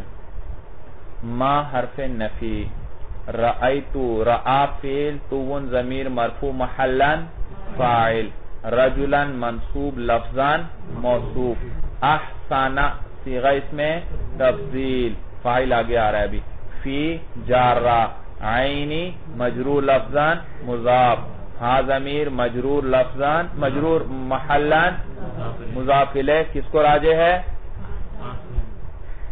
رجل کو یہ راجع ہے مولانا. مضاف الیہ مل کر مجرور، جار مجرور مل کر کس سے متعلق؟ احسانہ سے متعلق ہوئے. الکحل مرفوع لفظان، یہ کے متعلق، یہ فاعل ہوا کس کے لیے؟ احسانوں کے لیے. اور مین آگے جار، ہا ضمیر مجرور جو راجع ہے کحل کو. کس کو راجع ہے؟ کحل کو. جار مجرور مل کر یہ متعلق ہوئے کس سے؟ احسن سے. فی جارہ، عینی مجرور مضاف، زیدین مضاف الیہ مجرور لفظاً مضاف الیہ، مضاف الیہ مل کر مجرور فی کے تحت ہوئے. جار مجرور مل کر متعلق ہوئے کس سے؟ احسانہ سے. احسانہ اس میں تفضیل، اپنے فاعل اور تمام متعلقات ہیں اس کے، ان سے مل کر شبہ جملہ ہو کر صفت کس کے لیے؟ رجلن کے لیے. موصوف صفت مل کر مفعول، فعل اپنے فاعل اور مفعول سے مل کر جملہ فعلیہ خبریہ ہوا. سمجھ میں آئی بھائی؟ مشکل تو نہیں ترکیب؟ کہ دوبارہ کریں جی بھائی. آگے فی عینہ ہی جار مجرور، اس نے احسن سے ملنا ہے. منہ نے جار مجرور نے مل کر احسن سے ملنا ہے. فی عین زیدین جار مجرور نے کس سے ملنا ہے؟ احسن سے ملنا ہے. اور درمیان میں الکحل رہ گیا، وہ احسن کے لیے کیا ہوا؟ فاعل ہوا. اور احسن اپنے فاعل اور متعلقات سے مل کر شبہ جملہ ہو کر صفات، موصوف صفت مل کر مفعول. سمجھ میں آئی ترکیب؟ اب دیکھیے مولانا، میں نے نہیں دیکھا کوئی ایسا آدمی کہ حسین ہو، فی عینہ الکحل، اس کی آنکھوں میں سرما، منہ اس سرمے سے، ہا ضمیر کس کو راجع؟ کحل کو. منہ ای من الکحل، اس سرمے سے، فی عین زیدین جو کس کی آنکھ میں ہے؟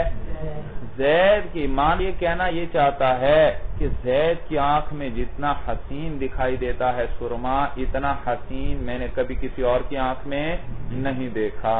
سمجھ میں آیا بھائی؟ ہاں یہ نکاح والے کو صحیح پتا ہو. تو کہتے ہیں میں نے کسی اور. اب دیکھو مولانا وہ شرائط، اس نے الکحل کو رفع دیا. اب وہ شرائط ذرا دیکھیں. پہلی شرط احسنہ حسین. احسنہ لفظوں میں صفت کس کی؟ رجلن کی. اور معنی کے اعتبار سے صفت کس کی؟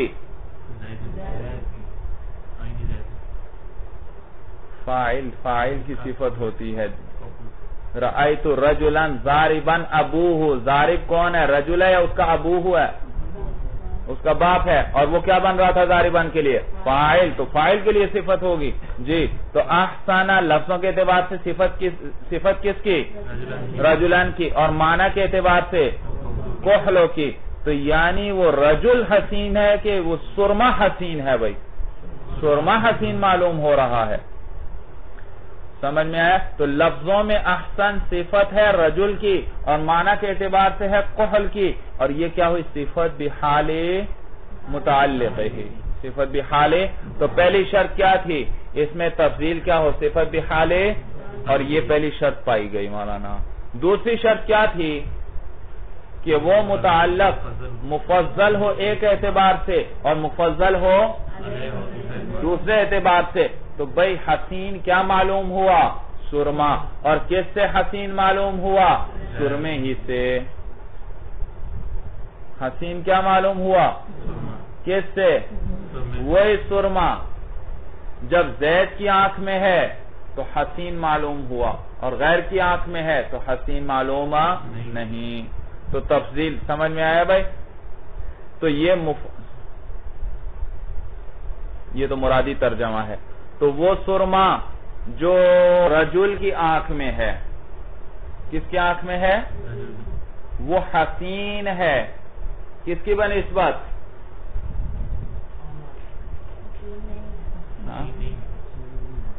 وہ تو بعد میں نفی آئے گی نا. نفی آ کے الٹا دے گی. نفی کیا کرے گی؟ نفی کے بغیر دیکھو رأیت رجلا، میں نے ایک ایسا آدمی دیکھا کہ اس کی آنکھ میں سرما زید کی آنکھ سے زیادہ حسین تھا. نفی کو ہٹاؤ ذرا، یہ ترجمہ بنتا ہے. میں نے ایک ایسا آدمی دیکھا کہ اس کی آنکھ میں سرما اس سرمے سے زیادہ حسین تھا جو کس کی آنکھ میں ہے؟ زید کی آنکھ میں. تو پہلے ذرا نفی کو چھوڑ دو آپ. تو کون ہے مولانا؟ وہی سرما وہ جب رجل کی آنکھ میں ہے تو اس اعتبار سے کیا ہے؟ مفضل. اور وہی سرما اس اعتبار سے کس کی آنکھ میں ہے؟ زید کی آنکھ میں. تو کیا ہے؟ مفضل علیہ. تو فضیلت کس کو دی؟ سرمے کو.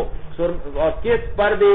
سرمے پر دی. تو دیکھو وہی متعلق مفضل ہے ایک اعتبار سے، یعنی جب رجل سے کی آنکھ میں ہو، اور وہی سرما مفضل علیہ ہے دوسرے اعتبار سے جب کس میں ہو؟ زید کی. اور تیسری شرط کیا تھی؟ کیا ہو؟ تحت النفی. اور تحت النفی ہے یا نہیں؟ ما حرف نفی بھی تینوں شرائط داخل ہوئیں. اب مولانا معاملہ برعکس ہو گیا. ماں کے بغیر ذرا ترجمہ کرو. میں نے دیکھا ایک ایسا آدمی کہ اس کی آنکھ میں سرما زیادہ حسین تھا اسی سرمے سے جبکہ وہ کس کی آنکھ میں ہو؟ زید کی آنکھ میں ہو. تو کس کی آنکھ میں سرما زیادہ حسین ہے؟ رجل. ما قبل معلوم ہوا مفضل ہے اور ما بعد زید کی آنکھ میں سرما کیا ہے؟ مفضل علیہ. اب حرف نفی داخل کرو. اب معاملہ برعکس ہوا. مفضل علیہ بن گیا اور مفضل علیہ کیا بن گیا؟ مفضل. کہ میں نے نہیں دیکھا کوئی ایسا آدمی کہ اس کی آنکھ میں سرما حسین ہو، زیادہ حسین ہو اس سرمے سے جو کس کی آنکھ میں ہے؟ زید کی آنکھ میں ہے. سمجھ میں آئی بات بھائی؟ معلوم ہوا زید کی آنکھ میں سرما کیا ہے؟ زیادہ حسین. تو وہ مفضل علیہ تھا لیکن نفی کے آنے کے بعد اب وہ کیا بن گیا؟ مفضل. اور ما قبل والا مفضل تھا، نفی کے آنے کے بعد وہ کیا بن گیا؟ مفضل علیہ. سمجھ میں آیا بھائی؟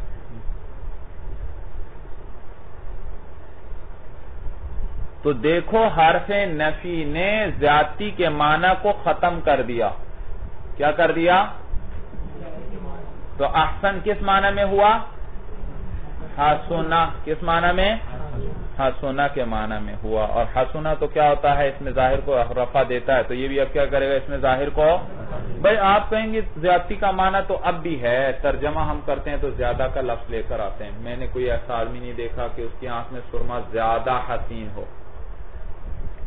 بات چل رہی تھی کہ حرف نفی جب مقید پر داخل ہو تو قید کا کیا کر دیتا ہے؟ قید کا رفع کر دیتی ہے. وہ نفی کر کیا قید کا؟ تو یہاں پر کس کا رفع کیا تھا اس نے؟ زیادتی کے معنی کا. کس کا؟ اور ترجمے میں تو آپ ابھی بھی کر رہے ہیں کہ میں نے نہیں دیکھا ایسا آدمی کہ زیادہ حسین ہو. زیادہ کا لفظ لا رہے ہیں یا نہیں لا رہے ہم؟ اور آپ نے تو کیا کہا تھا کہ حرف نفی زیادتی کے معنی کو کیا کر دیتا ہے؟ ختم کر دیتا ہے. بھئی یہ معنی نہیں کہ زیادتی کے معنی کو لفظ سرے سے ختم. زیادتی کے معنی کے ختم کرنے کا مطلب یہ ہے کہ جو مفضل تھا وہ مفضل علیہ بن گیا، اور جو مفضل علیہ تھا وہ کیا بن گیا؟ مفضل بن گیا. بایمان. سمجھ میں آیا بھائی؟ مسئلہ سب کو اچھی طرح سمجھ میں آ گیا بھائی؟ اچھی طرح؟ مشکل مسئلہ ہے. اچھی طرح. فَإِنَّ الْكُحْلَ فَاعِلٌ، اس لیے کہ کحل فاعل ہے لِأَحْسَنَ، احسنہ کے لیے، تو اس کو رفع کس نے دیا ہے؟ احسنہ نے. وَهَا هُنَا بَحْثٌ، اور یہاں پر بحث ہے. اس مسئلے میں کیا ہے؟ بحث ہے. یعنی اور بھی طریقے ہیں اس عبارت کو ادا کرنے کے، لیکن وہ آپ بڑی کتابوں میں پڑھیں گے. القسم الثانی فی الفعل، قسم ثانی فعل کے بارے میں. وقد سبق تعریفہ، اور اس کی تعریف گزر چکی ہے مولانا. فعل کی تعریف شروع کتاب میں ہم نے پڑھ لی تھی. واقسامہ ثلاثۃ، اور اس کی 3 قسمیں ہیں فعل کی. ماضی و مضارع و امر، فعل ماضی ہوگا یا فعل مضارع ہوگا یا امر ہوگا. الاول الماضی، اور اول کیا ہے؟ ماضی ہے. وہ فعل دل علی زمان قبل زمانی کا، اور وہ فعل ہے جو دلالت کرے ایسے زمانے پر قبل زمانی کا جو آپ کے زمانے سے پہلے. آپ کا زمانہ یعنی جس میں آپ موجود ہیں بھائی اس وقت، آپ کے زمانے سے قبل کے زمانے پر جو دلالت کرے وہ کیا ہے؟ فعل ماضی ہے. وہ مبنی علی الفتح، اور ماضی کیا پڑھا ہے آپ نے ہمیشہ؟ مبنی علی الفتح. اچھا دیکھیے مولانا، آپ نے ہمیشہ آج تک یہ سنا کہ ماضی مبنی علی الفتح ہوتی ہے، لیکن یاد رکھو ہمیشہ مبنی علی الفتح نہیں. 2 شرائط ہیں یہاں پر. پہلی شرط یہ کہ اس کے ساتھ واو نہ ملا ہوا ہو. اگر واو ملا ہوا تو وہ مبنی علی الضم ہوگی. دیکھتے نہیں، ضربا ضربا ضربو، کیا مل گیا ماضی کے ساتھ؟ واو. تو کیا ہوئی؟ مبنی علی الضم ہوئی. تو ماضی کے ساتھ جب بھی واو ملے گا وہ مبنی علی الفتح نہیں ہوگی بلکہ مبنی علی الضم ہوگی. دوسری شرط کہ ساتھ ضمیر مرفوع متحرک نہ ملی ہوئی. ضمیر کون سی ہو؟ مرفوع یعنی فاعل کی، اور کیسی ہو؟ متحرک. وہ ضمیر نہ ملی، ورنہ وہ مبنی علی السکون ہوگی. کیسے؟ ضربا، ضمیر متحرک مجھے دکھاؤ جس پہ حرکت ہو. ضربا ضربا الف ملا لیکن ساکن ہے. ضربو ساکن ہے. ضربت تا تو تانیث کی ہے. ضربتا یہ بھی مانا تا تانیث کی ہے، ساکن ہی ہے. ضربنا یہ نون متحرک آ گیا، یہ ضمیر ہے. نون کیا ہے مولانا؟ جمع مؤنث کی ضمیر ہے. اور کیا ہے؟ متحرک ہے یا ساکن ہے؟ تو جب ضمیر مرفوع متحرک ماضی کے ساتھ ملے گی، ماضی مبنی علی السکون ہو جائے گی. ضربنا، با پر کیا پڑھ رہے ہیں آپ؟ سکون پڑھ رہے ہیں. کیا پڑھ رہے ہیں؟ سکون پڑھ. آگے چلو. ضربتا کیا ملی؟ ضمیر مرفوع متحرک ساتھ. تو با کیا ہے؟ ساکن. تو یہ ساکن کرتے ہیں اس لیے مولانا کہ 4 پے در پے فتحے آ جائیں یہ ثقیل ہو جاتے ہیں. ضربتا بڑا ثقیل ہو جاتا، لہذا اس کو کیا کر دیتے ہیں؟ ساکن کر دیتے. ضربتا ضربتما، دیکھو مولانا ضمیر مرفوع متحرک ساتھ ملی ہوئی ہے تو با کیا ہے؟ ساکن. ضربتم، تم پر حرکت ہے یا نہیں مولانا؟ تو با کیا ہے؟ ساکن. 4 حرکتیں نہیں آنی چاہیے مسلسل، 4 فتحیں ہو یا. ضرب، آگے کیا ہے؟ ضربتم ضربتی ضربتی، دیکھو تا متحرک ہے مرفوع متحرک، تو با کو کیا کیا مولانا؟ ساکن. ضربتما ضربتن ضربتو ضربنا، باقی تمام صیغوں میں ضمیر مرفوع متحرک ہے. اور مرفوع متحرک کہاں مولانا؟ ساکن کی بات نہیں کی. ساکن آ جائے تو پھر بھی مبنی علی الفتح رہے گی. ضربا ضربا، الف آیا یا نہیں آیا؟ ضمیر آ گئی، لیکن اور مرفوع بھی ہے، لیکن متحرک ہے یا ساکن ہے؟ ساکن ہے. جب ساکن ہو پھر کوئی حرج نہیں. ابھی بھی با پر کیا ہے؟ فتحہ ہے. سمجھ میں آ گئی بھائی بات؟ وہ مبنی. آئی سمجھ میں بات کہ نہیں آئی بھائی؟ نیند آ رہی ہے؟ ہاں. وَهُوَ مَبْنِيٌّ عَلَى الْفَتْحِ، اور ماضی مبنی علی الفتح ہوگی. إِن لَمْ يَكُنْ مَعَهُ ضَمِيرٌ مَرْفُوعٌ مُتَحَرِّكٌ، اگر اس کے ساتھ ضمیر مرفوع متحرک نہ ملی ہوئی ہو. وَلَا وَاوٌ، اور نہ ہی واو ملے. كَضَرَبَ، جیسے ضربہ ہے مبنی علی الفتح. وَمَعَ الضَّمِيرِ الْمَرْفُوعِ الْمُتَحَرِّكِ عَلَى السُّكُونِ، اور ضمیر مرفوع متحرک کے ساتھ مبنی علی السکون ہوگی بھائی. وہ کا کیا مثال ہے مولانا؟ ضربت ہونا چاہیے، ضربت یہ کاتب کی غلطی ہے اگر آپ کی کتاب میں ہے مولانا. ضربت مرفوع متحرک ساتھ ملاؤ بھائی. ضربت ہی ہے آپ کی کتاب میں یا ضربت ہے؟ ضربت ہونا چاہیے جی. تو یہ میری کتاب میں ضربت ہے، یہ نئی مثال صحیح مولانا نہیں جی. وعلی الضم مع الواو، اور ماضی مبنی علی الضم ہوگی کس کے ساتھ؟ واو کے ساتھ. کا ضربوا، یہ فعل ماضی کی بحث ختم ہوئی. والثانی المضارع، ثانی مضارع ہے مولانا وہ فعل یشبہ الاسم باحدى حروف اتین فی اولہ. یشبہ لکھا ہوا ہے آپ کی کتاب میں جی، با پر فتحہ ہے؟ نہیں مولانا نہیں. یہ اشبہ یشبہ مجرد سے استعمال ہی نہیں ہے عربی کے اندر. شبیہ یشبہ نہیں استعمال ہوتا، اشبہ یشبہ باب فعل سے استعمال ہوگا، یا شبہ یشبہ استعمال ہوتا ہے، لیکن یہ اشبہ یشبہ ہے. وہو فعل یشبہ الاسم باحدى حروف اتین فی اولہ. بھائی فعل مضارع وہ فعل ہے جو مشابہ ہو کس کے ساتھ؟ اسم کے ساتھ. یعنی مراد کون ہے مولانا؟ اس میں فاعل مراد ہے.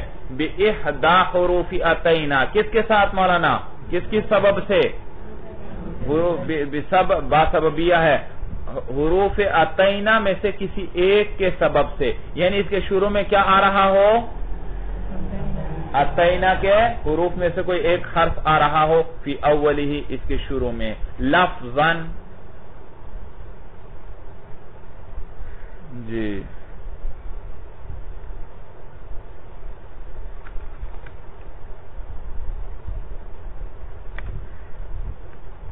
ہاں، تو اس کی مشابہت لفظاً بھی ہے مولانا، اور مانن بھی مشابہت ہے. کس کے ساتھ؟ اس میں فاعل کے ساتھ.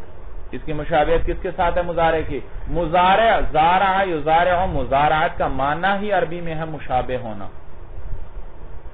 اس کا معنی ہی ہے اسی لیے گائے کے تھن کو زرعن کہتے ہیں، کیونکہ تھن بھی سارے آپس میں ایک دوسرے کے کیا ہوتے ہیں؟ مشابہ ہوتے ہیں. تو مضارع کا معنی ہی مشابہ ہونا ہے، تو چونکہ یہ اس میں فاعل کے ساتھ مشابہ ہے تو اس کو کیا کہیں گے؟ اس کا نام بھی کیا رکھ دیا؟ تو اس کی مشابہت اس میں فاعل کے ساتھ لفظوں میں بھی ہے اور معنی کے اندر بھی ہے. لفظوں کے اندر اس کی مشابہت اس سبب سے ہے کہ اس کے شروع میں اتینا آ رہا ہے. اتینا میں سے کوئی ایک حرف آ رہا ہے. کیا آ رہا ہے؟ اتینا میں سے کوئی ایک حرف آ رہا ہے. تو اب مشابہت آ گئی اس میں فاعل کے ساتھ. اس کے شروع میں کیا آیا مولانا؟ اتینا میں سے کوئی ایک حرف آیا، تو اب اس کی مشابہت کس کے ساتھ ہوئی؟ اس میں فاعل کے ساتھ لفظوں کے اندر. کس طرح؟ کہتے ہیں مولانا فی اتفاق الحرکات، حرکات کے اتفاق میں مولانا. یضربو سے ذرا فاعل بناؤ. ضاربون. اب آپ بتائیے مولانا، یضربو مضارع ہے اور یہ ضاربون کے مشابہ ہے. کیسے؟ ضاربون کے شروع میں پہلا حرف متحرک، یضربو میں بھی پہلا حرف متحرک. ضاربون کا ثانی ساکن، یضربو کا ثانی بھی ساکن. ضاربون کا ثالث متحرک، یضربو کا ثالث بھی متحرک ہے. تو مشابہت آ گئی کس کے اندر؟ فی الحرکات والسکنات، حرکات اور کرنے. کوئی بھی صیغہ آپ نکال لیں. یکرمو مکرمو، یستخرجو مستخرجون. یا یستخرجو کی یا کیا ہے؟ متحرک. مستخرج کا میم بھی کیا ہے؟ متحرک. حرکت ایک جیسی کی بات ہم نے نہیں کی. ہم نے کہا تھا حرکت متحرک کے مقابلے میں متحرک، ساکن کے مقابلے میں ساکن آئے گا، بس حرکت چاہے الگ ہو. تو مولانا اس کی مشابہت ہے لفظوں کے اندر فی اتفاق الحرکات والسکنات، حرکات اور سکنات کے اتفاق میں، جیسے یذهب و یستخرج کا ضاربین و مستخرجین، ان کا وزن ایک ہے. وفی دخول لام التاکید فی اولہما، اور مولانا لام تاکید کے داخل ہونے میں شروع کے اندر. بھائی جیسے دیکھو اس میں فاعل پر لام تاکید داخل ہوتا ہے، اسی طرح فعل مضارع پر بھی لام تاکید داخل ہوتا ہے. آپ کہتے ہیں یا نہیں؟ لَأَضْرِبَنَّ، لام تاکید آیا یا نہیں آیا؟ سمجھ میں؟ اسی طرح آپ کہتے ہیں یعنی ان زیدن لقائمن، تو قائمن پر کیا آتا ہے؟ لام تاکید. تو جیسے مولانا لفظوں کے اعتبار سے اس میں فاعل پر لام تاکید آتا ہے، اس فعل مضارع پر بھی کیا آتا ہے؟ یا تو ان زیدن لقائمن، ان زیدن لا یقوم، تو یقوم پر بھی کیا داخل ہوا؟ لام تاکید داخل ہوا. وفی دخول لام التاکید فی اولہما، اور اس کے شروع میں لام تاکید کے داخل ہونے میں تقول ان زیدن لا یقوم، آپ کہتے ہیں بے شک زید البتہ کھڑا ہوتا ہے. کما تقول، جیسے آپ کہتے ہیں ان زیدن لقائم، تو قائم پر بھی لام، یقوم پر بھی لام داخل ہوا. تو یہ مشاہد ہے ہمارا. وفی تساویہما فی عدد الحروف، اور نیز مولانا عدد حروف کے اندر برابری مساوات کے اندر بھی بھائی اس میں فاعل کے ضاربن کے کتنے الفاظ ہیں، کتنے حروف ہیں؟ 4. یضربو کے بھی کتنے؟ 4. مکرمون کے کتنے؟ 4. تو یکرمو کے بھی کتنے؟ 4. مستخرجن کے کتنے ہیں؟ 6 ہیں. اور تو یستخرجو کے بھی کتنے ہیں؟ 6 ہیں. مدحرجن کے کتنے ہیں؟ 5. تو یدحرجو کے بھی کتنے؟ 5. وفی تساویہما فی عدد الحروف، اور عدد حروف کے اندر مساوات کے اندر. ومعنن، اور معنن بھی مشابہت ہے. فی انہو مشترک بین الحال والاستقبال، اس بات کے اندر کہ دونوں مشترک ہیں مولانا کس کے اندر؟ حال اور استقبال کے اندر. قسم الفاعلی، جیسے کہ اس میں فاعل ہے، اس میں فاعل مولانا حال اور استقبال دونوں معنی کو ادا کرنے کے لیے آتا ہے. اسی طرح فعل مضارع بھی کس سے آتا ہے؟ حال اور استقبال دونوں کے. وَلِذَالِكَ سَمَّوْهُ مُضَارِعًا، اسی لیے اس کا نام کیا رکھا انہوں نے؟ مضارع رکھا. وَالسِّينُ وَالسَّوْفَ،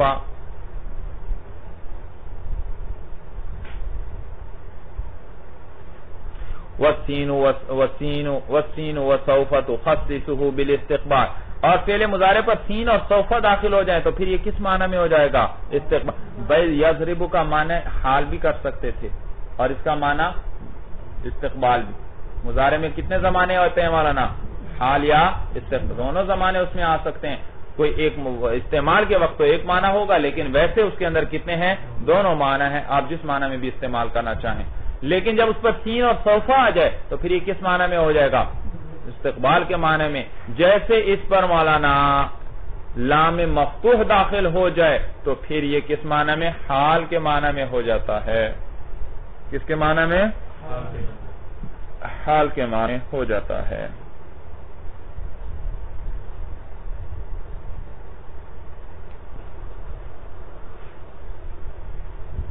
اچھا، تو کتنی مشابہتیں بیان کی مولانا؟ لفظی مشابہت بھی بیان کی اور معنوی. لفظی مشابہت 3 اعتبار سے ہے مولانا. کتنے اعتبار سے؟ 3 اعتبار سے. نمبر 1 حرکات و سکنات میں ایک جیسے ہیں. نمبر 2 دونوں پر لام تاکید داخل ہوتا ہے اس اعتبار سے. نمبر 3 مولانا عدد حروف کے اندر ہیں. اور مولانا معنی کے اعتبار سے ایک انہوں نے مشابہت بیان کی، اور وہ کیا؟ کہ جیسے اس میں فاعل حال استقبال کے لیے آتا ہے، یہ بھی کس لیے آتا ہے؟ حال. اور نیز اسی طرح جیسے اس میں فاعل نکرہ کی صفت بنتا ہے، فعل مضارع بھی نکرہ کی صفت بنتا ہے. اس میں فاعل ہونا رأیت رجلا ضاربا، تو یہ ضاربا کس کی صفت بن رہا ہے؟ نکرہ کی.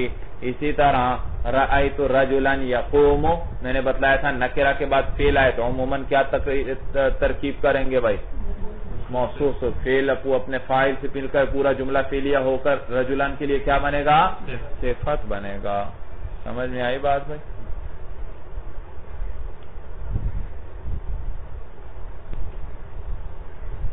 صفت لفظ نہیں ہے بھائی، صفت گولتا کے ساتھ. صفتن گولتا ہے آخر میں عربی کے اندر.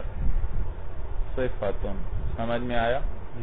اور یہ تا ہے تانیث کی، اور تا تانیث کا ماقبل ہمیشہ مفتوح ہوتا ہے. پورے عربی میں آپ دیکھ لیں گے تو یہاں بھی کیا ہوگا؟ صفر.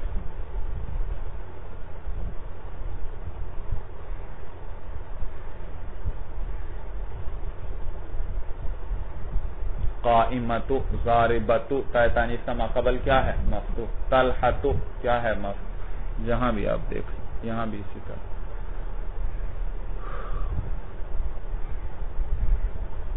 سمجھ میں آیا بھائی؟ تو معنون مشابہت کتنی چیزوں میں آئی بھائی؟ دو چیزوں کے اندر مشابہت آئی بھائی. ایک کیا؟ حال اور استقبال کے اندر جیسے اس میں فاعل ہے ایسے فعل مضارع ہے، اور جیسے اس میں فاعل نکرہ کی صفت بنتا ہے کبھی کبھار، اسی طرح فعل مضارع بھی کبھی کس کی صفت بنتا ہے؟ نکرہ کی صفت بنتا ہے. والسین وسوف تخصص بالاستقبال، اور سین اور سوف مولانا مضارع کو خاص کر دیتے ہیں استقبال کے ساتھ، جیسے سیضرب. اب اس میں صرف مضارع کا معنی مستقبل کا معنی ہے، حال نہیں. وسوف یضرب اس میں بھی صرف مستقبل کا معنی. واللام المفتوحۃ بالحال، اور لام مفتوحہ بھائی فعل مضارع پر کبھی لام آتا ہے، لام مفتوح لا یضرب، جیسے لا یقوم، یہ تاکید کے لیے آتا ہے لیکن یہ اس کو حال کے معنی میں کر دیتا ہے. کس معنی میں؟ حال. ہاں کبھی صرف تاکید کے لیے بھی آتا ہے، حال کا معنی وہاں نہیں ہوتا. واللام المفتوحۃ بالحال، اور لام مفتوحہ اس کو خاص کر دیتا ہے حال کے ساتھ، جیسے لا یضرب، اس میں صرف حال والا معنی ہے. وحروف المضارع. جی اب آپ کو ضابطہ بتلا رہے ہیں بھائی، آپ نے ابواب پڑھے ہیں، ان ابواب کے اندر بعض کے اندر علامت مضارع مضموم پڑی ہے، بعض میں مفتوح پڑی ہے. ضرب یضرب، یا پر کیا پڑھا آپ نے؟ فتحہ. یقتل یا پر پڑھا فتحہ، جبکہ یکرم یا پر کیا پڑھا؟ ضمہ. یقاتل یا پر کیا پڑھا؟ ضمہ. تو اب آپ کو ضابطہ بتلا رہے ہیں کہاں مفتوح پڑھنا ہے کہاں منصوب پڑھنا ہے. بھئی دیکھو کہتے ہیں ماضی کو پکڑ لو، اس کے پہلے صیغے کو، اور اس کے حروف گن لو. اصلی زائد کو نہیں دیکھنا، بس حروف گنو اس کے. اگر اس کے حروف 4 ہیں تو اس کی علامت مضارع مضموم ہوگی، اگر اس کے حروف 4 نہیں ہے تو علامت مضارع مفتوح ہوگی. چاہے کیا ہو جی؟ ہاں جتنے بھی ہوں مولانا، تو زائد ہوں اصلی وغیرہ نہیں دیکھنا، بس ہم نے 4 حروف دیکھنے. تو ماضی کے اندر، کس کے اندر؟ ہاں. تو اگر 4 سے کم ہے تو بھی مفتوح. ضربہ کتنے حروف ہیں؟ 3. 4 سے کم ہوئے تو یضرب، یا پر کیا ہے؟ فتحہ. اور اگر 4 سے زیادہ ہیں، استخرجا کتنے ہو گئے؟ 6 ہو گئے، تو 4 سے زیادہ ہوئے تو اس میں بھی یستخرج، یا پر کیا آئے گا؟ فتحہ. جبکہ 4 باب ہیں جن کے 4 حروف ہیں مولانا ماضی کے اندر. ایک باب اکرمہ، اکرمہ 4 حروف، لہذا کیا پڑھیں گے؟ یکرم باب فاعل. ثانی ہے باب تفعیل، فعل کتنے ہیں؟ فا، 2 عین اور 1 لام. تو یہاں کیا پڑھیں گے؟ یفعل، یکرم، یا پر ضمہ. تیسرا ہے باب مفاعلہ، قاتل یقاتل، قاتل میں 4 حروف تو یقاتل یا پہ ضمہ. اور ایک باب فعللہ ہے مولانا، دحرجہ، فعللہ 4، فعللہ یفعلل، فعللتن تو یفعلل یا پر ضمہ ہے. وحروف المضارعات، اور مضارعات کے حروف جو ہیں، مضارعات کے حروف مضمومتن فی الرباعی، مضموم ہوں گے رباعی کے اندر، جیسے یدحرج و یخرج لأن اصلہ. بھئی یدحرج، بھئی اس کی اصل کیا تھی؟ دحرجہ. وَيُخْرِجُ لِأَنَّ أَصْلَهُ يُؤَخْرِجُ، یخرج کیونکہ اس کی اصل کیا تھی؟ یؤخرج تھی، یؤخرج تھی. تو اصل میں اخرج یخرج تھا مولانا، اخرج یخرج. بھئی یہ اس کا حمزہ قطعی ہے، وہ حمزہ کدھر گیا؟ یؤخرج تھا اصل میں. تو یہ حمزہ کو کیوں گرایا مولانا؟ متکلم کے اندر کیا ہو جاتے ہیں؟ 2 حمزے اکٹھے ہو جاتے ہیں، اور 2 حمزے کیا ہیں؟ ثقیل ہو گئے. تو اکرم بنتا تھا، بلکہ 2 حمزے ہیں. اگر اس پہ حمزہ استفہام بھی لیا والا نا، پھر کتنے بن جائیں گے؟ 3 بن جائیں گے. تو کتنے ہو گئے؟ اور اگر اس پہ ہاں بس 3 بن گئے تو پھر تو ثقل در ثقل لازم آ جائے گا. ہم نے ابھی سے اس کا علاج کیا، کیا کیا؟ اس کو گرا دیا. اور جب ایک جگہ گرا دیا تو پھر پورے باب میں گرایا، تاکہ پورا باب ایک جیسا ہو، یہ نہ ہو کہ کہیں ہے اور کہیں نہیں. تو یہ تو اس لیے کہا یخرجو لأن اصلہ یؤخرجو ومفتوحۃ فیما عداہ، اور ان کے علاوہ باقی سب کے اندر کیا ہوگی علامت مضارع مفتوح ہوگی، چاہے 3-4 سے کم ہو یا 4 سے زیادہ، کہ یضربو ویستخرجو وانما اعربوہ۔ بھئی اس کو معرب کیوں بنایا؟ فعل تو مبنی ہے، امر بھی مبنی ہے، فعل ماضی بھی کیا ہے مبنی ہے، یہ مضارع کو معرب کیوں بنایا؟ کہتے ہیں ابھی بتایا تو ہے کہ اس کی مشابہت کس سے ہے، اسم کے ساتھ آ گئی، اور اسم کے اندر اصل کیا ہے معرب ہونا، تو لہذا فعل کے اندر تو اصل ہے مبنی ہونا، اس کو مبنی ہونا چاہیے تھا، لیکن اسم کے ساتھ اس کی لفظاً بھی مشابہت آئی، معناً بھی مشابہت آئی، تو اس کی وجہ سے اس کو جس کے ساتھ مشابہ ہوا تھا اسی کا حکم دے دیا۔ من تشبہ بقوم فہو منہم، جس نے جس قوم کے مشابہت اختیار کی کیا ہوگا وہ انہی میں سے ہوگا، سمجھیں؟ تو اس کو وہ چونکہ اسم میں اصل معرب ہونا اصل تھا، معرب اصل کیا تھا کہ وہ معرب ہو، تو اس کو بھی ہم نے معرب بنا دیا۔ وَإِنَّمَا أَعْرَبُوهُ، اور اس کو انہوں نے اعراب دے دیا، مَعَ أَنَّ أَصْلَ الْفِعْلِ الْبِنَاءُ، باوجود اس کے اصل فعل کے اندر بنا ہے، لِمُضَارَعَتِهِ، خود ترجمہ کر رہے ہیں مضارعات کا، ای تفسیر کر رہا ہے، ای لِمُشَابَهَتِهِ، مضارعات کا کیا معنی؟ یعنی کہ اس کے مشابہت ہے کس کے ساتھ؟ اسم کے ساتھ، فِيمَا عَرَفْتَ، ان چیزوں میں جو آپ جان چکے ہیں، وَأَصْلُ الْاسْمِ الْإِعْرَابُ، اور اسم کے اندر اصل کیا ہے اعراب، وَذَلِكَ إِذَا لَمْ يَتَّصِلْ، کہتے ہیں فعل مضارع معرب ہوگا لیکن اس وقت اذا لم يتصل به نون تاکید ولا نون جمع المؤنث، بھائی فعل مضارع کے ساتھ نون خفیفہ یا نون ثقیلہ مل گیا تو یہ کیا بن جائے گا مولانا؟ یہ مبنی بن جائے گا، اور اسی طرح نون جمع مؤنث ساتھ مل جائے تو بھی یہ کیا بن جائے گا؟ مبنی بن جائے گا۔ کیا بن جائے گا؟ نون جمع مؤنث ساتھ مل جائے، کیا مل جائے؟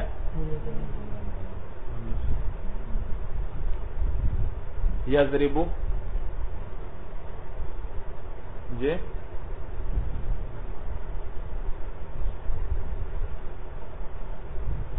دیکھو یضربو کے آخر میں کوئی ضمیر ہے؟ جی نہیں، مبنی نہیں ہے، یہ معرب ہے۔ یضربانی، اس کے آخر میں ضمیر ہے؟ ضمیر ہے لیکن ضمیر کے بعد نون اعرابی آ رہا ہے، اعراب کا کام ابھی اس سے چل سکتا ہے۔ یضربون کے آخر میں واو ہے لیکن واو کے بعد کیا رہا ہے؟ نون اعرابی، اعراب کا کام اس سے ہم لیں گے۔ تضربو کے اندر کوئی ضمیر آخر میں ہے؟ نہیں۔ تضربانی کے اندر الف آخر میں ہے لیکن اس کے بعد کیا نون اعرابی ہے، اس پہ اعراب آ سکتا ہے، اس سے مدد لی جائے گی، ہم اعراب کو بتلائے گا کہ حالت رفع میں، حالت نصبی جری میں ہے۔ اور اس کے بعد یضربنا، یضربنا کے آخر میں کیا ہے مولانا؟ نون، اور یہ نون کیا ہے؟ نون جمع مؤنث، ضمیر ہے، تو مولانا اب نون ضمیر جب ساتھ مل گئے تو ضمیر تو مبنی ہوتی ہے اور مبنی پہ اعراب آتا ہے نہیں، تو لہٰذا جب یہ مبنی ساتھ ملی اس نے پورے کلمے کو کیا بنا دیا؟ مبنی بنا دیا، کیونکہ خود نون پہ تو اعراب نہیں آ سکتا کیونکہ یہ مبنی ہے۔ اور یضربن کیا تھا؟ یضربن تھا صیغہ، یضربن، یضربن، اور با پر بھی اعراب نہیں آ سکتا مولانا اب، کیونکہ اب وہ وسط کلمہ میں چلی گئی مولانا، اور اعراب آخر میں آیا کرتا ہے، وسط کلمہ میں نہیں آیا۔ اس کے بعد آگے چلو، تضربو کوئی ضمیر ہے؟ نہیں، معرب رہے گا۔ تضربانی، آخر نون اعرابی ہے۔ تضربونا نون اعرابی ہے، تضربین نون اعرابی ہے، تضربانی نون اعرابی ہے، تضربونا نون اعرابی ہے، ہاں تضربنا کیا ہے؟ یہ بھی کیا ہے؟ نون مل گیا تو یہ بھی کیا ہے؟ مبنی ہے۔ اس کے بعد اضربو، نضربو، اس کے ساتھ بھی کوئی نہیں، یہ بھی معرب، تو لہذا جن کے آخر میں نون جمع مؤنث ملے گا وہ کیا ہوں گے؟ مبنی بن جائیں گے۔ وجہ سمجھ میں آ گئی؟ کیونکہ نون پہ خود نون تو ہے مبنی، اس پہ اعراب نہیں آ سکتا، اور مضارع کے با کلمے پر بھی اب نہیں آئے گا، آخری لام کلمے پر بھی، کیونکہ وہ بھی کہاں چلا گیا؟ وقت میں چلا گیا۔ اور نون تاکید خفیفہ اور ثقیلہ ساتھ مل جائے پھر بھی مبنی بن جائے گا۔ اذ یضربن، اس نے بھی یضربو کو کیا بنا دیا؟ مبنی۔ کیوں؟ اس لیے کہ نون خفیفہ اور ثقیلہ یہ فعل کے خاصے ہیں، یہ کبھی اسم پر داخل نہیں، تو جب اس کے ساتھ فعل کی مشابہ، اس کو ہم نے معرب کیوں بنایا تھا؟ اس کی مشابہ تھی اسم کے ساتھ، لیکن جب نون ثقیلہ یا خفیفہ آ گیا تو یہ تو خاصہ ہے کس کا؟ فعل کا، تو اب اس کی مشابہات جو اسم کے ساتھ تھی وہ کمزور ہو گئی مولانا، اب تو اس کے ساتھ فعل والی خاص چیز آ گئی، اب اس کا زیادہ فعل والی خاصیت جب اس میں آ گئی تو اب دوبارہ وہی فعل والا حکم اس میں لوٹ آئے گا، اور یہ بھی کیا بن جائے گا؟ مبنی بن جائے گا، وہ مشابہت اس نے آ کر کمزور کر دی۔ سمجھ میں آ گئی بات بھائی؟ وَذَلِكَ إِذَا لَمْ يَتَّصِلْ بِهِ نُونُ تَأْكِيدٍ، اور یہ مبنی اس وقت ہوگا جب اس سے نون تاکید یعنی خفیفہ اور ثقیلہ نہ ملا ہو، وَلَا نُونُ جَمْعِ الْمُؤَنَّثِ، اور نہ نون جمع ملا ہو۔ وَإِعْرَابُهُ ثَلَاثَةُ أَنْوَاعٍ، اعراب اس کے 3 قسم پر ہے، رفع ونصب وجزم۔ بھئی اسم کا اعراب تھا رفع، نصب، جر، یہ فعل مضارع کا اعراب کیا ہے؟ رفع، نصب اور جزم۔ نحو جیسے ہوا یضرب، یہ رفع کی مثال، لن یضرب نصب کی مثال، ولم یضرب جزم کی مثال۔ چلیے جی، ھذا ھو المرام، واللہ اعلم بحقیقت الکلام۔